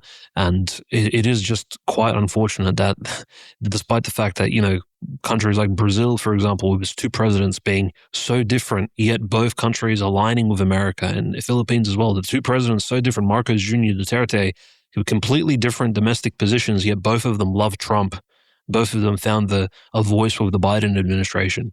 It just shows you, like, Brazil especially is a great shame because Silva and Bolsonaro, nothing could be further contrasting between them. And yet, where was Brazil during the Venezuela crisis? Nowhere to be seen. Where was BRICS? So the same thing is in the Philippines. And I think China can see that clear as day. So when those shoal operations happen and when the situation develops there with the Chinese, shall we say, Coast Guard Navy beginning to push itself and into Filipino waters, there is no doubt the U.S. will be responding probably even more aggressively than when China conducts tests around Taiwan, because in some cases you can say the Philippines is one of the major interest points of America, perhaps even if there is some long-term integration of Taiwan, and I'm talking about over the next few years with major concessions by China in relation to other points of interest in the world, the US will still retain some of their forward orient bases, specifically like those in the Philippines. I think, this is something that the Americans fought over with the Japanese for, and then they're going to simply abandon them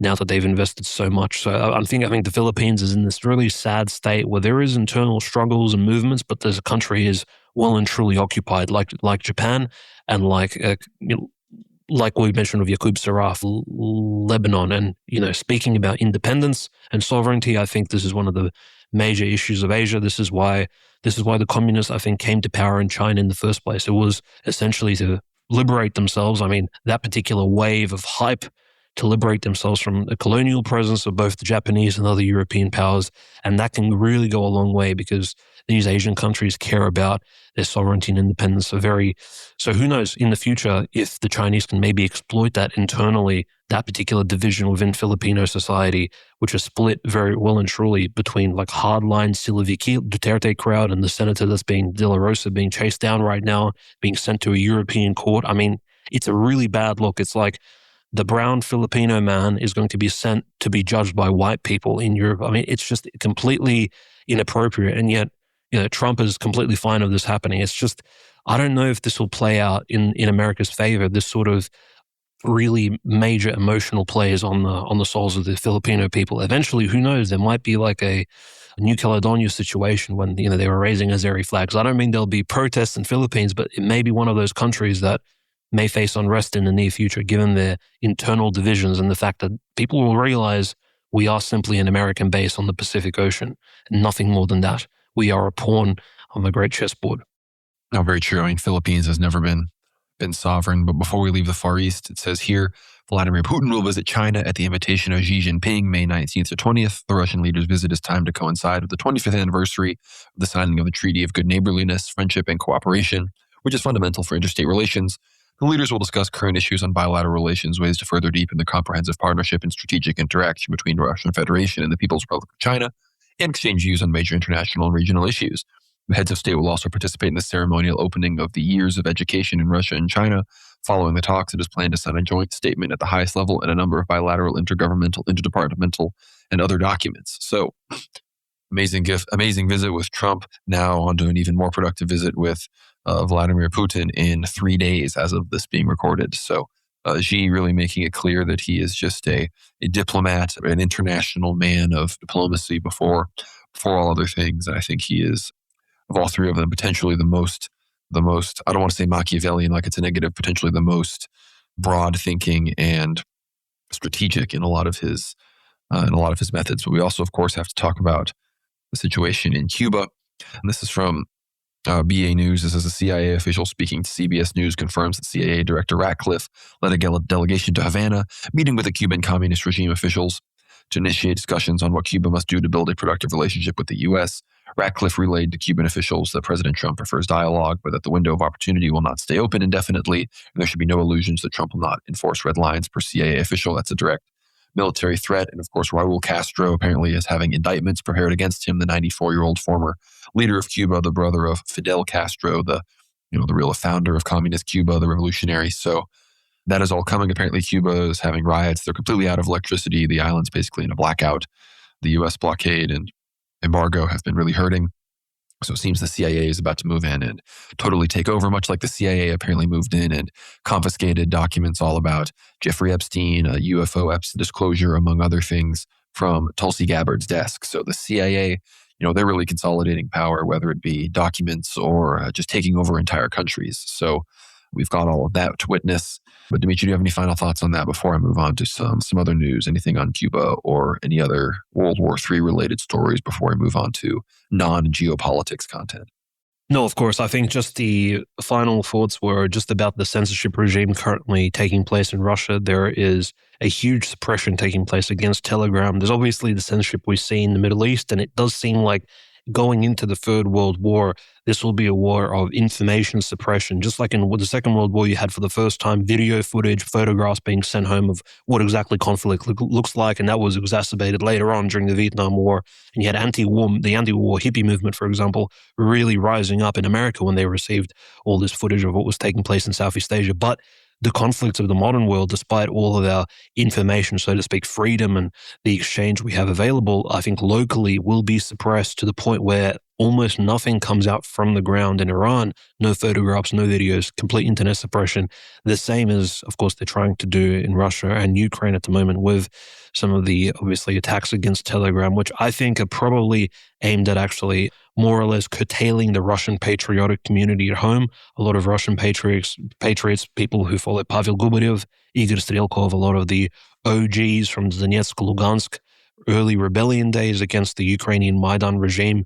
Those people are, of course, in favor of actual military informational freedom on the front lines, but the Russian government, for some reason, is really trying to curtail a lot of these sort of sentiments, which are calling for President Putin to do a lot more, whilst the Russian government is, calling Zelensky, Господин Zelensky, and things like this. So going exactly against 180 degrees against what the Russian government was proposing early on in the first year or two of the conflict, calling him a drug addict, etc. So I just think people need to pay attention to the fact that if the Americans, again, become engaged further in wars, not just in the Middle East, but potentially in Europe or in the East Mediterranean, who knows where else, maybe even in the Pacific, just keep in mind there may be information suppression coming to our domestic doorsteps respectively also, because that's exactly what is happening in each major warring country at the moment. So information freedom is like a major issue at the moment. I think this is like a fact that a lot of people are not considering because of all the libertine behaviors we're witnessing right now on social media, but that can be curtailed very easily. Do you think the average Iranian or the average Israeli will have access to the internet? Or thought they could be suppressed as soon as the first missile flies in? No, absolutely not. And now they've lost all of that. So freedom can be taken very, very quickly. And freedom of speech is a state-given illusion almost by the masters that rule their respective societies. Oh, I very much agree. And before moving on to some other stories, some breaking news, of course, this is from the Middle East. It says the U.S. Department of Justice announced the arrest of Mohammed Bakir al-Sadi, a senior figure in the Iran-backed Iraqi militia Kataib Hezbollah, and is transferred to the U.S. According to the statement, al-Sadi directed and encouraged attacks against the U.S. and Israeli interests, both in the U.S. and abroad. So that is the situation there of Kataib Hezbollah, a very important Iraqi militia, basically an ally of Hezbollah, but in Iraq, another Shia militia there. So another blow to the axis of resistance in some capacity, but I'm sure there were replacements. But moving on to some other news that I guess everyone probably is already vaguely aware of, and that is the arrest of Chud the Builder. He has had his bond set at $1.25 million after shooting a black man that attacked him. He's charged with attempted murder. Of course, it's important to note that Carmelo Anthony's bond was dropped to $250,000 from $1 million after stabbing Austin Metcalf to death and confessing to it. So remember that two-tier justice system, both in red states, Carmelo Anthony, Texas, Chud the Builder in Tennessee. My perspective on all this, of course, is, while I didn't necessarily endorse Chud's, what he was doing exactly, I really saw this coming from a mile away. Thousands of people were saying this is either going to end in him getting killed or shot or him shooting somebody else. His dog already got killed in the midst of all of this. His family has abandoned him. So it's really a tragedy what's happening. Nonetheless, that being said, we have to hope that the law is meted out fairly and Black people are still not allowed to attack people for saying the N-word, whether he's a racist streamer, whether or not he yells it in your face. It doesn't matter. It's a word. Black people yell stuff at white people all the time. Provocative things, trying to bait them, race baiting, trying to get them to say something racist on camera, trying to get them to swing first kind of thing. And if that's how it's going to be, then Black people have to get used to being called the N-word. That's just what it has to happen. If you're going to be a civilized person with rights in a society, someone can call you the N-word. It's not a very nice thing to say to someone, but you're not allowed to just attack them or kill them for it. And if you attack somebody, then you're liable to get shot, especially in states with open carry or someone with concealed carry license in states like Tennessee. So I'm going to read this report on Twitter. It says 3 things that very clearly demonstrate Dalton's Chud the Builder self-defense claims and why I think he'll be found not guilty on the basis of self-defense. Because the prosecutors are clearly trying to throw the book at him with attempted murder. He shot the guy in the stomach. The guy survived, it seems. It says a lot of people think this was another one of Dalton's streams where he poses the "do you believe in free speech" gotcha question and then drops the N-bomb on an unsuspecting minority. This is not at all the case, and it's important in the context of his claim of self-defense and whether or not Dalton provoked the altercation. The first point is that Joshua Fox initiated contact. The story, as we know it so far, is that as Dalton was leaving the courthouse, Joshua Fox recognized Dalton and started pointing, laughing, and calling out to him. Joshua knew who Dalton was, recognized him in public, and made the initial move to invoke some sort of interaction between the two by taunting Dalton from across the street. Dalton then walked over to Joshua and, well, we do not know the context of that conversation for certain. Allegedly, Dalton only attempted to make small talk before Joshua told him to get on and go away. This is the second point. Dalton walked away. Dalton left Joshua across the street back to the courthouse. At this point, the interaction was over and finished. However, Joshua Fox followed Dalton across the street and directly approached him. Then, according to Dalton's testimony, Joshua threatened Dalton by saying something to the effect of, "I am a combat veteran. You're not going to be saying all that chimping out shit around me. This is a clear verbal threat of physical harm." Dalton then says to Joshua, "Oh, so you are chimping out."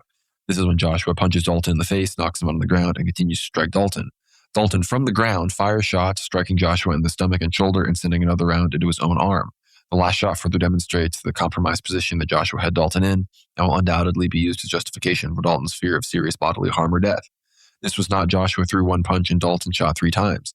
Dalton was sucker punched in the face and Joshua continued to assault him after being knocked down. This is exactly what George Zimmerman was acquitted for, as continuing to be struck while on the ground and meets the threshold for any reasonable person to believe that serious bodily harm was probable or that their life was in danger. This is when the video of the altercation begins after the shots were fired and Dalton wrestles wounded Joshua over and down onto the ground. Cops break them up immediately after. This is when Dalton begins his stream. So just to be explicitly clear, Dalton was not streaming, trying to provoke people to form engagement. Dalton was simply walking out of the courthouse and was recognized by someone that had it out for him. Dalton walked away. Joshua Fox followed after him. Joshua Fox assaults Dalton and continues to strike him after Dalton had fallen onto the ground. This is clear and decisive self-defense. If it's found to be not, it will just be another all too common blight in our justice system. And look, we knew this was going to happen. I don't necessarily encourage the behavior, but as white people, if you want to donate to his GoFundMe, go right ahead. Black people donated to Carmelo Anthony. They got his family over $1 million for killing a white kid. So we can get a white guy out of jail for shooting a black person in self-defense. So I think we can do that.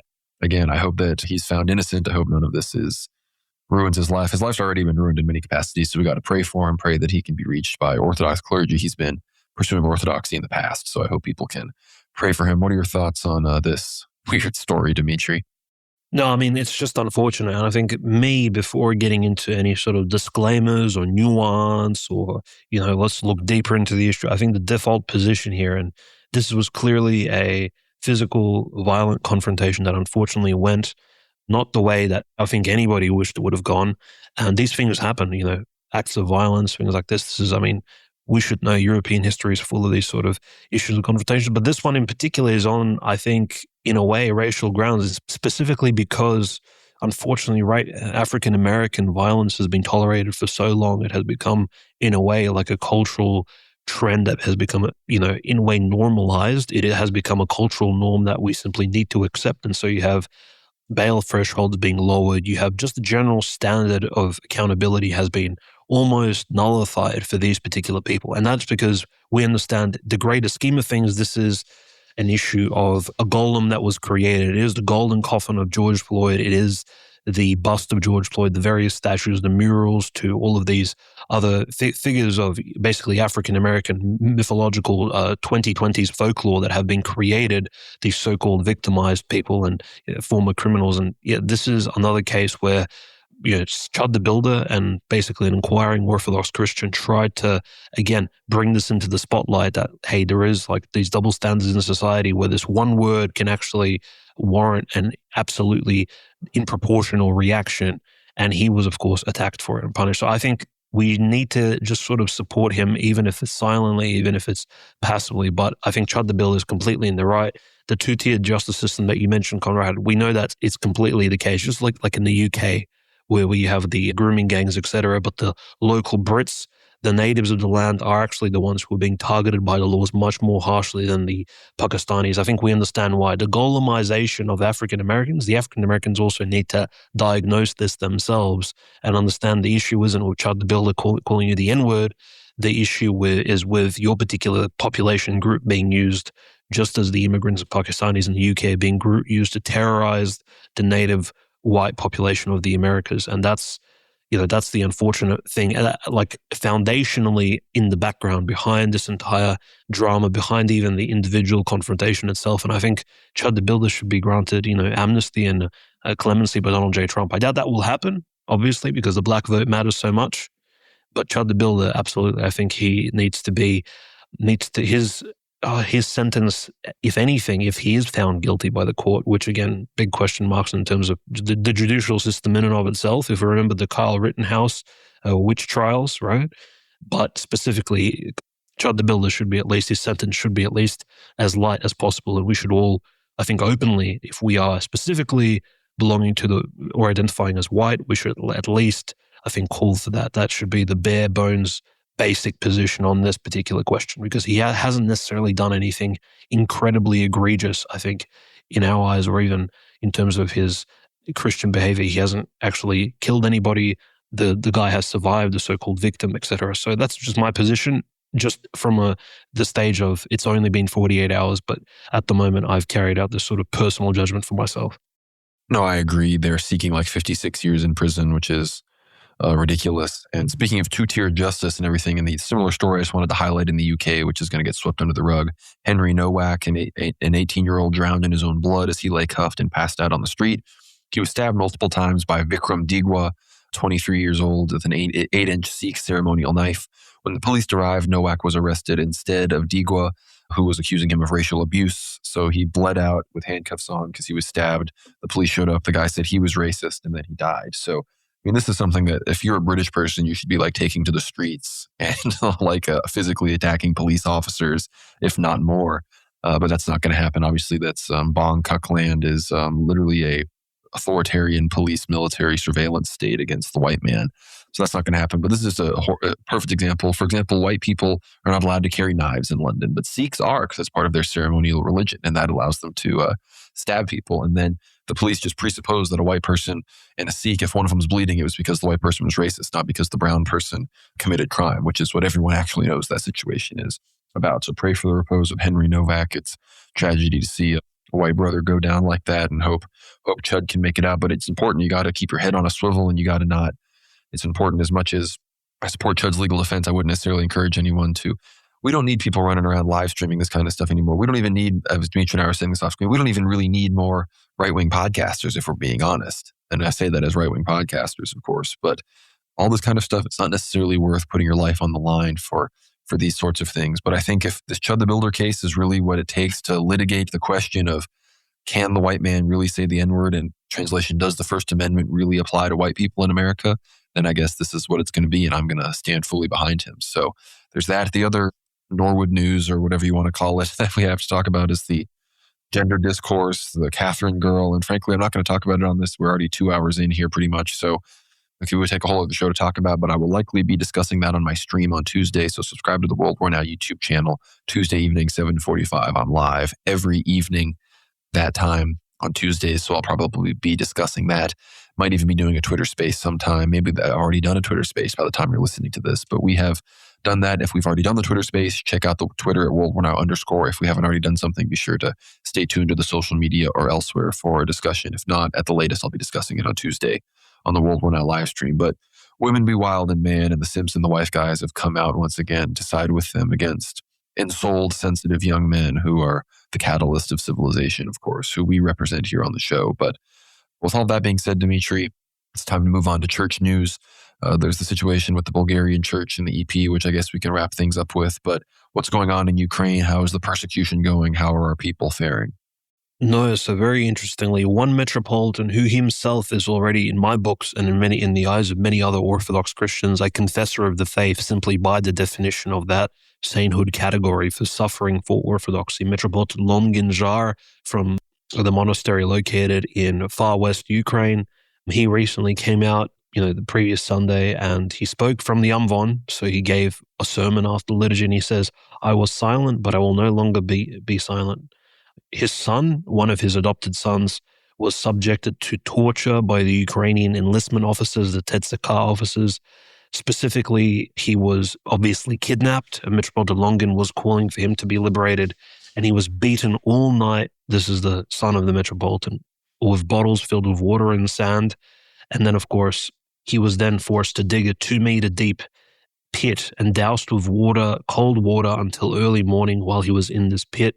Metropolitan Longin calls for every bishop of the Ukrainian Orthodox Church to spread stories about this torture, abuse, beatings, and possibly killings, and he calls them man-hunters by the Tetsika, and for them no longer to remain silent. So this one Metropolitan is calling his brothers in all these other dioceses of Metropolitan Onufrian, those below him, I think, to call out this essentially genocide. It's absolutely staggering.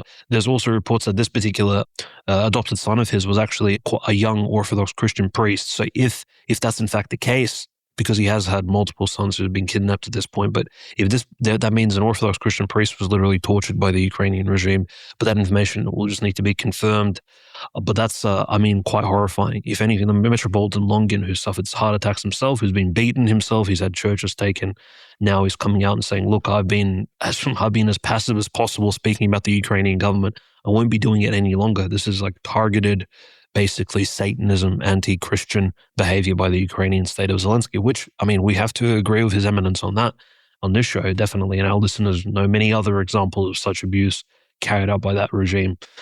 It's really interesting that there was another interview of Metropolitan Onufri, and, these interviews are quite eventful. This was an interview by a deacon, Father Sergius Geruk, if I'm not mistaken, and he interviewed Metropolitan Onufri and just asked him what his opinions were on the internal affairs of the Ukrainian church on social media, because he said there was a lot of arguments. So the Ukrainian Orthodox Church is somewhat split into three parts. There's one sort of neutral group of bishops down the middle. There's those bishops who are somewhat leaning towards pro-Russia, who are somewhat anti-Zelensky, and there's another group of bishops who are pro-autocephaly. Clearly, unfortunately, Metropolitan Agafangel, the oldest bishop of all of Eastern Europe and one of the oldest bishops in the whole Orthodox Church of Odessa, is one of the leaders of the pro-Ukrainian autocephaly group, as well as Archbishop Sylvester of Kiev is a vicariate bishop, as well as, sadly, Metropolitan Yevlogius of Sumy as well has come out in that category. But basically, the answer of Metropolitan Onufri about the social media question was, he says it is inappropriate to bring church disputes into social media, both for the faithful themselves and for the clergy. Such polemics only become a temptation for people, including those outside of the church. For resolving disputable issues, there are theological commissions in the conciliar mind of the church which makes appropriate decisions. Equally important is the danger of introducing a political context into educational talks and sermons.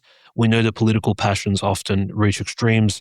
The task of a Christian in any situation is to preserve peace in the soul and to avoid everything that can destroy that peace.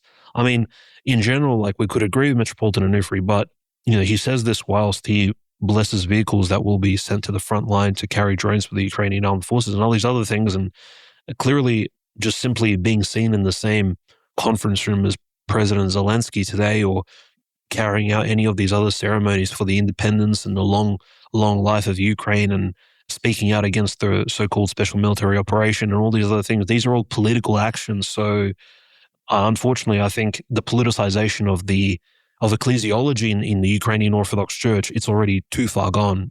And Metropolitan Longin is not referenced here. So Metropolitan Longin, Metropolitan Theodosius of Cherkasy, Metropolitan Luke of Zaporozhye, and all the others, I think they have felt persecution personally. They've been beaten themselves. They've been harassed. Metropolitan Arseny of Svetogorsk Monastery as well. He's literally in prison now in Dnipro, or on house arrest. Hello?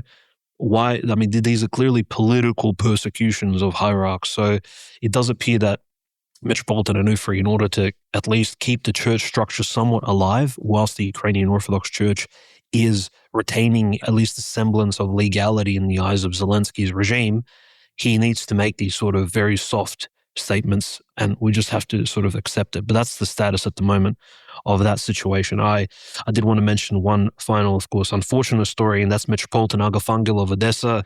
I believe he traveled and met up with Metropolitan Yevlogi of Sumy. This is important because the city of Sumy itself, 250,000 people, were a city quite large, very close to the front lines. The Russians are moving closer and closer. It's one of those cities that will be most likely besieged or captured by the Russians very soon, especially if the special military operation progresses and the war doesn't cease.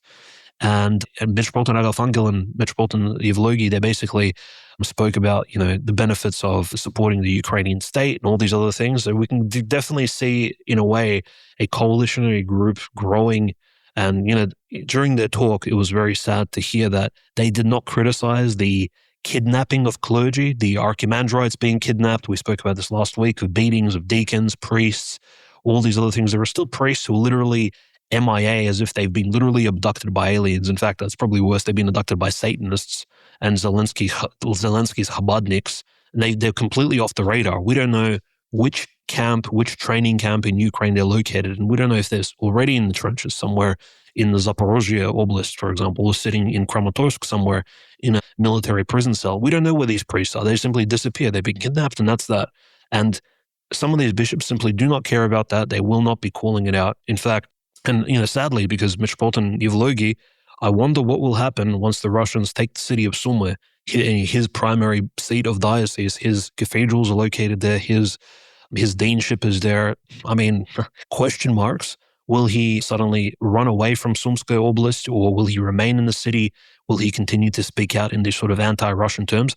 I just recall Metropolitan Yevlogi of Sumy. I don't mean to address him personally and attack him, but His Eminence was the first bishop of the entire Ukrainian Orthodox Church that stopped commemorating Patriarch Kirill when the war began. He was the first, and he's still around. So it just kind of shows you there is this really a tendency of Russophobia, and it's ever growing in Ukraine. The longer the war continues, the more ecclesiological issues will be raised to the forefront, as we've covered on the show, Conrad. So a bit of a sort of theory crafting discussion here, but these are very important developments which happen, unfortunately, side by side with the persecution. So there's pressure from the bottom and there's pressure from the top, all across Ukraine in terms of the church really being attacked by the forces of the devil. I think both in terms of temptation and literally servants of Satan, these kidnapping, as Metropolitan Longin said, manhunters chasing down innocent laypersons and clergy and taking them to prison camps and training facilities. No, it's very true. It's a full-fledged attack against the church, but we would never attempt to judge the Ukrainians there, the bishops, or those being persecuted for their statements, because Ukraine is not a Christian country. It's a Jewish state, and it's all terrible. That being said, those comments about kind of the apolitical nature of the church and these other things, I think everyone on World War Now would understand. We don't exactly agree with the spirit of it, because we would say an ideal Orthodox society, the church and the state would be very intertwined and working in tandem, and this idea that there wouldn't be a shared vision for the spiritual, political, and cultural future of the ethnos of any given place would be, I think that's just obvious to anyone that is paying attention these days. But nonetheless, Ukraine is in no position to be looking for something like that. So of course, separation between, I guess, church and state in some capacity is something that can only help the canonical church there, considering the state there backs a schismatic, heretical body. So pray for the persecuted people there. Before the final church news story, I have to say that as far as the big update on the Kataib Hezbollah senior official, apparently this is from War Reporter. It says a senior Turkish security official told the War Reporter that Kataib Hezbollah commander Mohammed Bakir al-Sadi was arrested in Turkey and handed over to U.S. authorities. So interesting collaboration there between Turkey and the U.S. once again. Obviously, some elements Turkey doesn't want Iran to fall, but I think definitely certain Iranian proxies, particularly in Syria and Iraq, most especially Turkey has no interest in and would happily hand them over to the U.S. So that's what we're seeing there. And we have a report here from the New York Times that says the Pentagon is preparing for a possible resumption of war with Iran in the coming days, potentially under a new operational name instead of Epic Fury. Two Middle Eastern sources said the U.S. and Israel have been carrying out their most intensive preparations since the ceasefire took effect, and expectations that attacks on Iran could resume as early as next week if President Trump approves renewed military action. Options include expanded bombing campaigns targeting Iranian military sites and infrastructure, as well as possible special forces operations to secure nuclear materials buried underground. Potential missions to extract enriched uranium from Iran could involve hundreds of soldiers from the U.S. Army's 82nd Airborne Division. This is basically the same New York Times report we were talking about earlier, but now more details with the potential new name. So, that is another way to try to sidestep the congressional approval thing, is if it's not called Epic Fury, it's a new thing, then they got another 60 days before they need to seek congressional approval. So again, just to say near at the end of the show again, this coming week, we're going to be watching very closely. And again, solid 50-50, if not higher, chance that the war resumes once again. Trump said he didn't want the ceasefire and that he's ready to do it, and Israel says they want it. So there's no more ways to signal what you're going to do than that, as far as I can tell. So that's what's coming. But final church news story here. This is the headline from orthochristian.com. It says Bulgarian Patriarch comments on imposition of Greek language in Bulgarian churches in Turkey. His Holiness Patriarch Daniil of Bulgaria expressed confusion and frustration over a Greek metropolitan's refusal to allow Bulgarian language services at a Bulgarian church in Edirne, Turkey. This misunderstanding, I can't understand. Can't explain why this is happening, Patriarch Daniil told Bulgarian national television in response to the scandal at the Bulgarian Church of St. George in Edirne, where a Greek metropolitan blocked a festive Bulgarian language liturgy on St. George's Day this past Saturday. The Patriarch questioned why Father Harlan Benichev, a cleric of the Patriarch of Constantinople, wasn't permitted to celebrate the service. He's a cleric of the Ecumenical Patriarchate. He came that day to celebrate. There had been an agreement beforehand, the Patriarch said. When 150 Bulgarians went there, what's the problem with allowing the liturgy to be celebrated in Bulgarian? The Bulgarian primate noted that the conflict with Metropolitan Ambrosios and the Bulgarian community have been going on for quite some time and are known to all relevant parties. We're repeating what happened 150 years ago when they fought for the right to preach in an independent Bulgarian language, he said. These issues that were so sensitive in the past, we don't see why there's a need to stir up again something that benefits no one. The Bulgarian Exarchate in Istanbul has stated it will not allow services to be conducted in Greek in Bulgarian churches in Edirne, and is informed about the Holy Synod of the Bulgarian Orthodox Church and the Patriarchate of Constantinople. Regarding the Foundation's decision to ban Greek priests from the church until the issue is resolved, Patriarch Daniil said the community has that right under Turkish law as a registered religious organization. I think the decision comes as a result of many negotiations, many attempts to resolve this issue in another way, he said. The Patriarch expressed hope that the responsible parties will take into account the history, the distant history of the issue, the recent prehistory of the issue, and will find a successful resolution to this question so that everyone is satisfied, so that there's regular worship here in an understandable language. And this comes amidst that other Bulgarian bishop who basically didn't concelebrate with the EP bishops amidst a bunch of ecumenism going on and instead did a private service with the Bulgarian faithful at, I don't know if it was this church, but another one of the Bulgarian churches in Constantinople. So I know many of the quote-unquote ethnophilatism debates from the 1800s had to do with Greek-Bulgarian language disputes, but ultimately it does seem that between the traditionalness of their new patriarch and the general unity among the Bulgarian bishops now, it seems to not interact with the schismatics, the Ukrainians, as well as engage in ecumenical, silly joint prayers with Catholics and these other things. Bulgaria might be on the chopping block next from the EP, considering, the Greeks and the Bulgarians do have a history. So what are your thoughts on the story, Dimitri, as well as what are your thoughts on the Kataib Hezbollah commander being handed over in Turkey to U.S. authorities? Yeah, I think this is probably just one of these, just in relation to the Turkey issue real quick, just showing that the Turks well and truly are still, they're pro-HDS, they are Sunni Muslims. Yes, there is that connection to Qatar and, to Hamas, but these connections are very fleeting and elongated. I think the Turks are still playing up to the fact that they are a NATO state. It's just very unfortunate that, Hezbollah doesn't seem to find an ally in Turkey at all. And also maybe this is, in terms of a long view, it shows you Turkey's position on the entire Iranian issue, like in terms of actually assisting Iran diplomatically speaking, or just taking this very cold, neutral position, allowing what has been transpiring since the eve of Purim to continue ongoing without Turkey really taking a strong position, because they, in some ways, maybe they fear what will happen if they're themselves ostracized. So this is the Turks basically throwing a meat to the lions, throwing like a piece of flesh, donating something to the globalists in order for them to, again, prolong their own life, which unfortunately I think Erdogan, he's kind of been doing that his entire presidency. So yeah, it's not really surprising, unfortunately, that the Turks would be able to do that. And also just keep in mind, Turkish proxies were fighting against Hezbollah throughout the entire Syrian war as well. So, there's no love lost between Hezbollah and men using Turkish troop carriers, wearing Turkish uniforms and trained under Turkish military command in the province of Idlib, just north of Aleppo during the Syrian conflict. So, yeah, it's been going on for a while now. Hezbollah should not at all seek any sort of safe haven with Turkey. It's never been safe for them, not for the last decade at least. But in terms of the Bulgaria issue, I think also this is, in a way, not initially the ecumenical patriarch pushing back against Bulgarian clergy and saying that Greek clergy would need to officiate the service. Again, maybe it's a slap in the face of the fact that Patriarch Daniel of Bulgaria is so conservative. He actually supports Metropolitan Onufri, just like the new Patriarch of Georgia, Patriarch Shio, is also a supporter of this sort of traditional ecclesiology. And in a way, all this, not necessarily counter EP signaling, but in particular, just their positions on a conservative ecclesiology against the various schismatics. I think this is something that the ecumenical patriarch and those on the Istanbul-Constantinople Synod have found to be personally offensive. It's like, how can you go against our projects? We will try to throw a wrench in the wheels, a stick in the wheels of your carriage whenever we can to sort of sabotage whatever you need to carry out, especially these massive official traditional services. And, hopefully services thereafter will continue to be carried out appropriately, specifically just, in relation to Pentecost and some of the other major feast days. But yeah, it's technically the Greco-Bulgarian dispute is something that went back all the way 150 years. But this was even before the EP technically had this quite the negative taint of the Freemasons, ever since Metexarchus and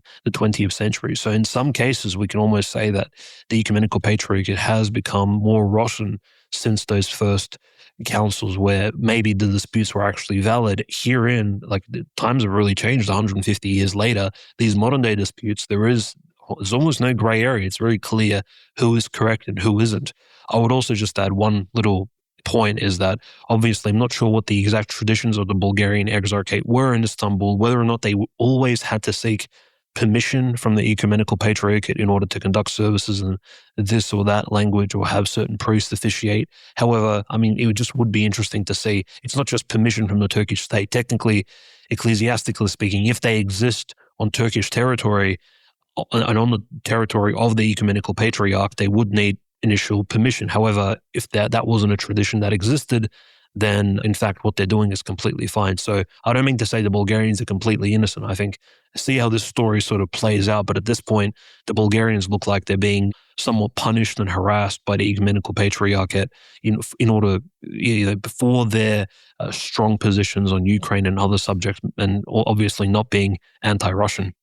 100%. And final story, I want to make sure we cover it before. Should have covered it earlier, but it slipped through the cracks. This is from Donald Trump via Truth Social. He says, tonight in my direction, brave American forces and the armed forces of Nigeria flawlessly executed a meticulously planned and very complex mission to eliminate the most active terrorist in the world from the battlefield. Abu Bilal al-Manuki, second in command of ISIS globally, thought he could hide in Africa, but little did he know we had sources who kept us informed on what he was doing. He will no longer terrorize the people of Africa or help plan operations to target Americans. With his removal, ISIS's global operation is greatly diminished. Thank you to the government of Nigeria for your partnership in this operation. God bless America, President Donald J. Trump. And then it says here, notably in the context of the elimination of the second in command of ISIS, an aircraft used by U.S. Special Operations Command has been active over Nigeria since yesterday, indicating movement of personnel or equipment used by U.S. Special Operations in/out of Nigeria, which may mean the U.S. ground forces were involved instead of an assassination strike. In February, roughly 200 U.S. troops were sent to Nigeria to assist a small team of U.S. military officers already working with Nigerian armed forces. Although Nigerian officials are adamant these 200 troops would not be involved in combat and are for technical and training purposes only. So, big victory against ISIS. Seems solid. I don't care who kills ISIS people. It's always a victory. But not a whole lot to that story, of course. Any kind of extended military operation in Africa would be a disaster, but it doesn't seem like that is necessarily on the horizon. But I want to thank everyone for tuning in. This has been an incredible episode. As usual, we thought the episode would be, maybe we could do an hour and a half, but no, here we are almost over an hour, 20 minutes, 2 hours and 20 minutes. So that's that, but it's always a good time. It's always a good discussion. So many good, very clippable moments, I think, from this episode. So thank you all so much for tuning in. If you want to support the show, keep the weekly World War Now episodes free and get access to all of our paywall content. Support us at worldwarnow.co. Get behind the paywall, $7 a month or $75 a year. To get access to all 120 plus hours of our Ether Hour content. Of course, our recent interview this week with Nick Griffin, former head of the BNP, member of the European Parliament. Be sure to check that out. Really incredible conversation, as well as previous week's conversation with Mike Painovich, as well as hundreds of other conversations with Father Peter Heers, Metropolitan Mitrophon of Gorlovka, former Lebanese Defense Minister Yaqub Saraf, and so many other incredible guests. So again, support the show, get access to some of the best content on the internet, and become a real World War Now patriot at worldwarnow.co. That is our Substack. So leave a comment wherever you are as well. Let us know what you thought of this episode. Like and share the episode. And again, if you're not subscribed on YouTube, please do so. World War Now. Follow us on Twitter at World War Now _. Follow our Telegram at World War Now Telly. You can find us on Substack. Or rather, you can find us on Spotify and Apple Podcasts if you search World War Now. Follow me on X at GnomeRad. Follow the World War Now Clips channel. And be sure again to visit antelopehillpublishing.com and use code World War Now for 10% off, because they're a big sponsor and helper of the show. So again, thank you all so much for tuning in. And Dimitri, I'll leave you with the last word. Yes, thank you all. Keep myself and Conrad in your prayers while we, of course, travel this very difficult week to sort of at the end of the Easter period. The celebrations are sort of coming to a close, but not without a major crowning feast day of Pentecost next Sunday. So hopefully everybody gets to go to confession and again gets to commune on that very special feast day coming up next Sunday. So appreciate all of the support. Follow us, spread the episode, keep us in the algorithm, and thank you for listening to the show. God bless.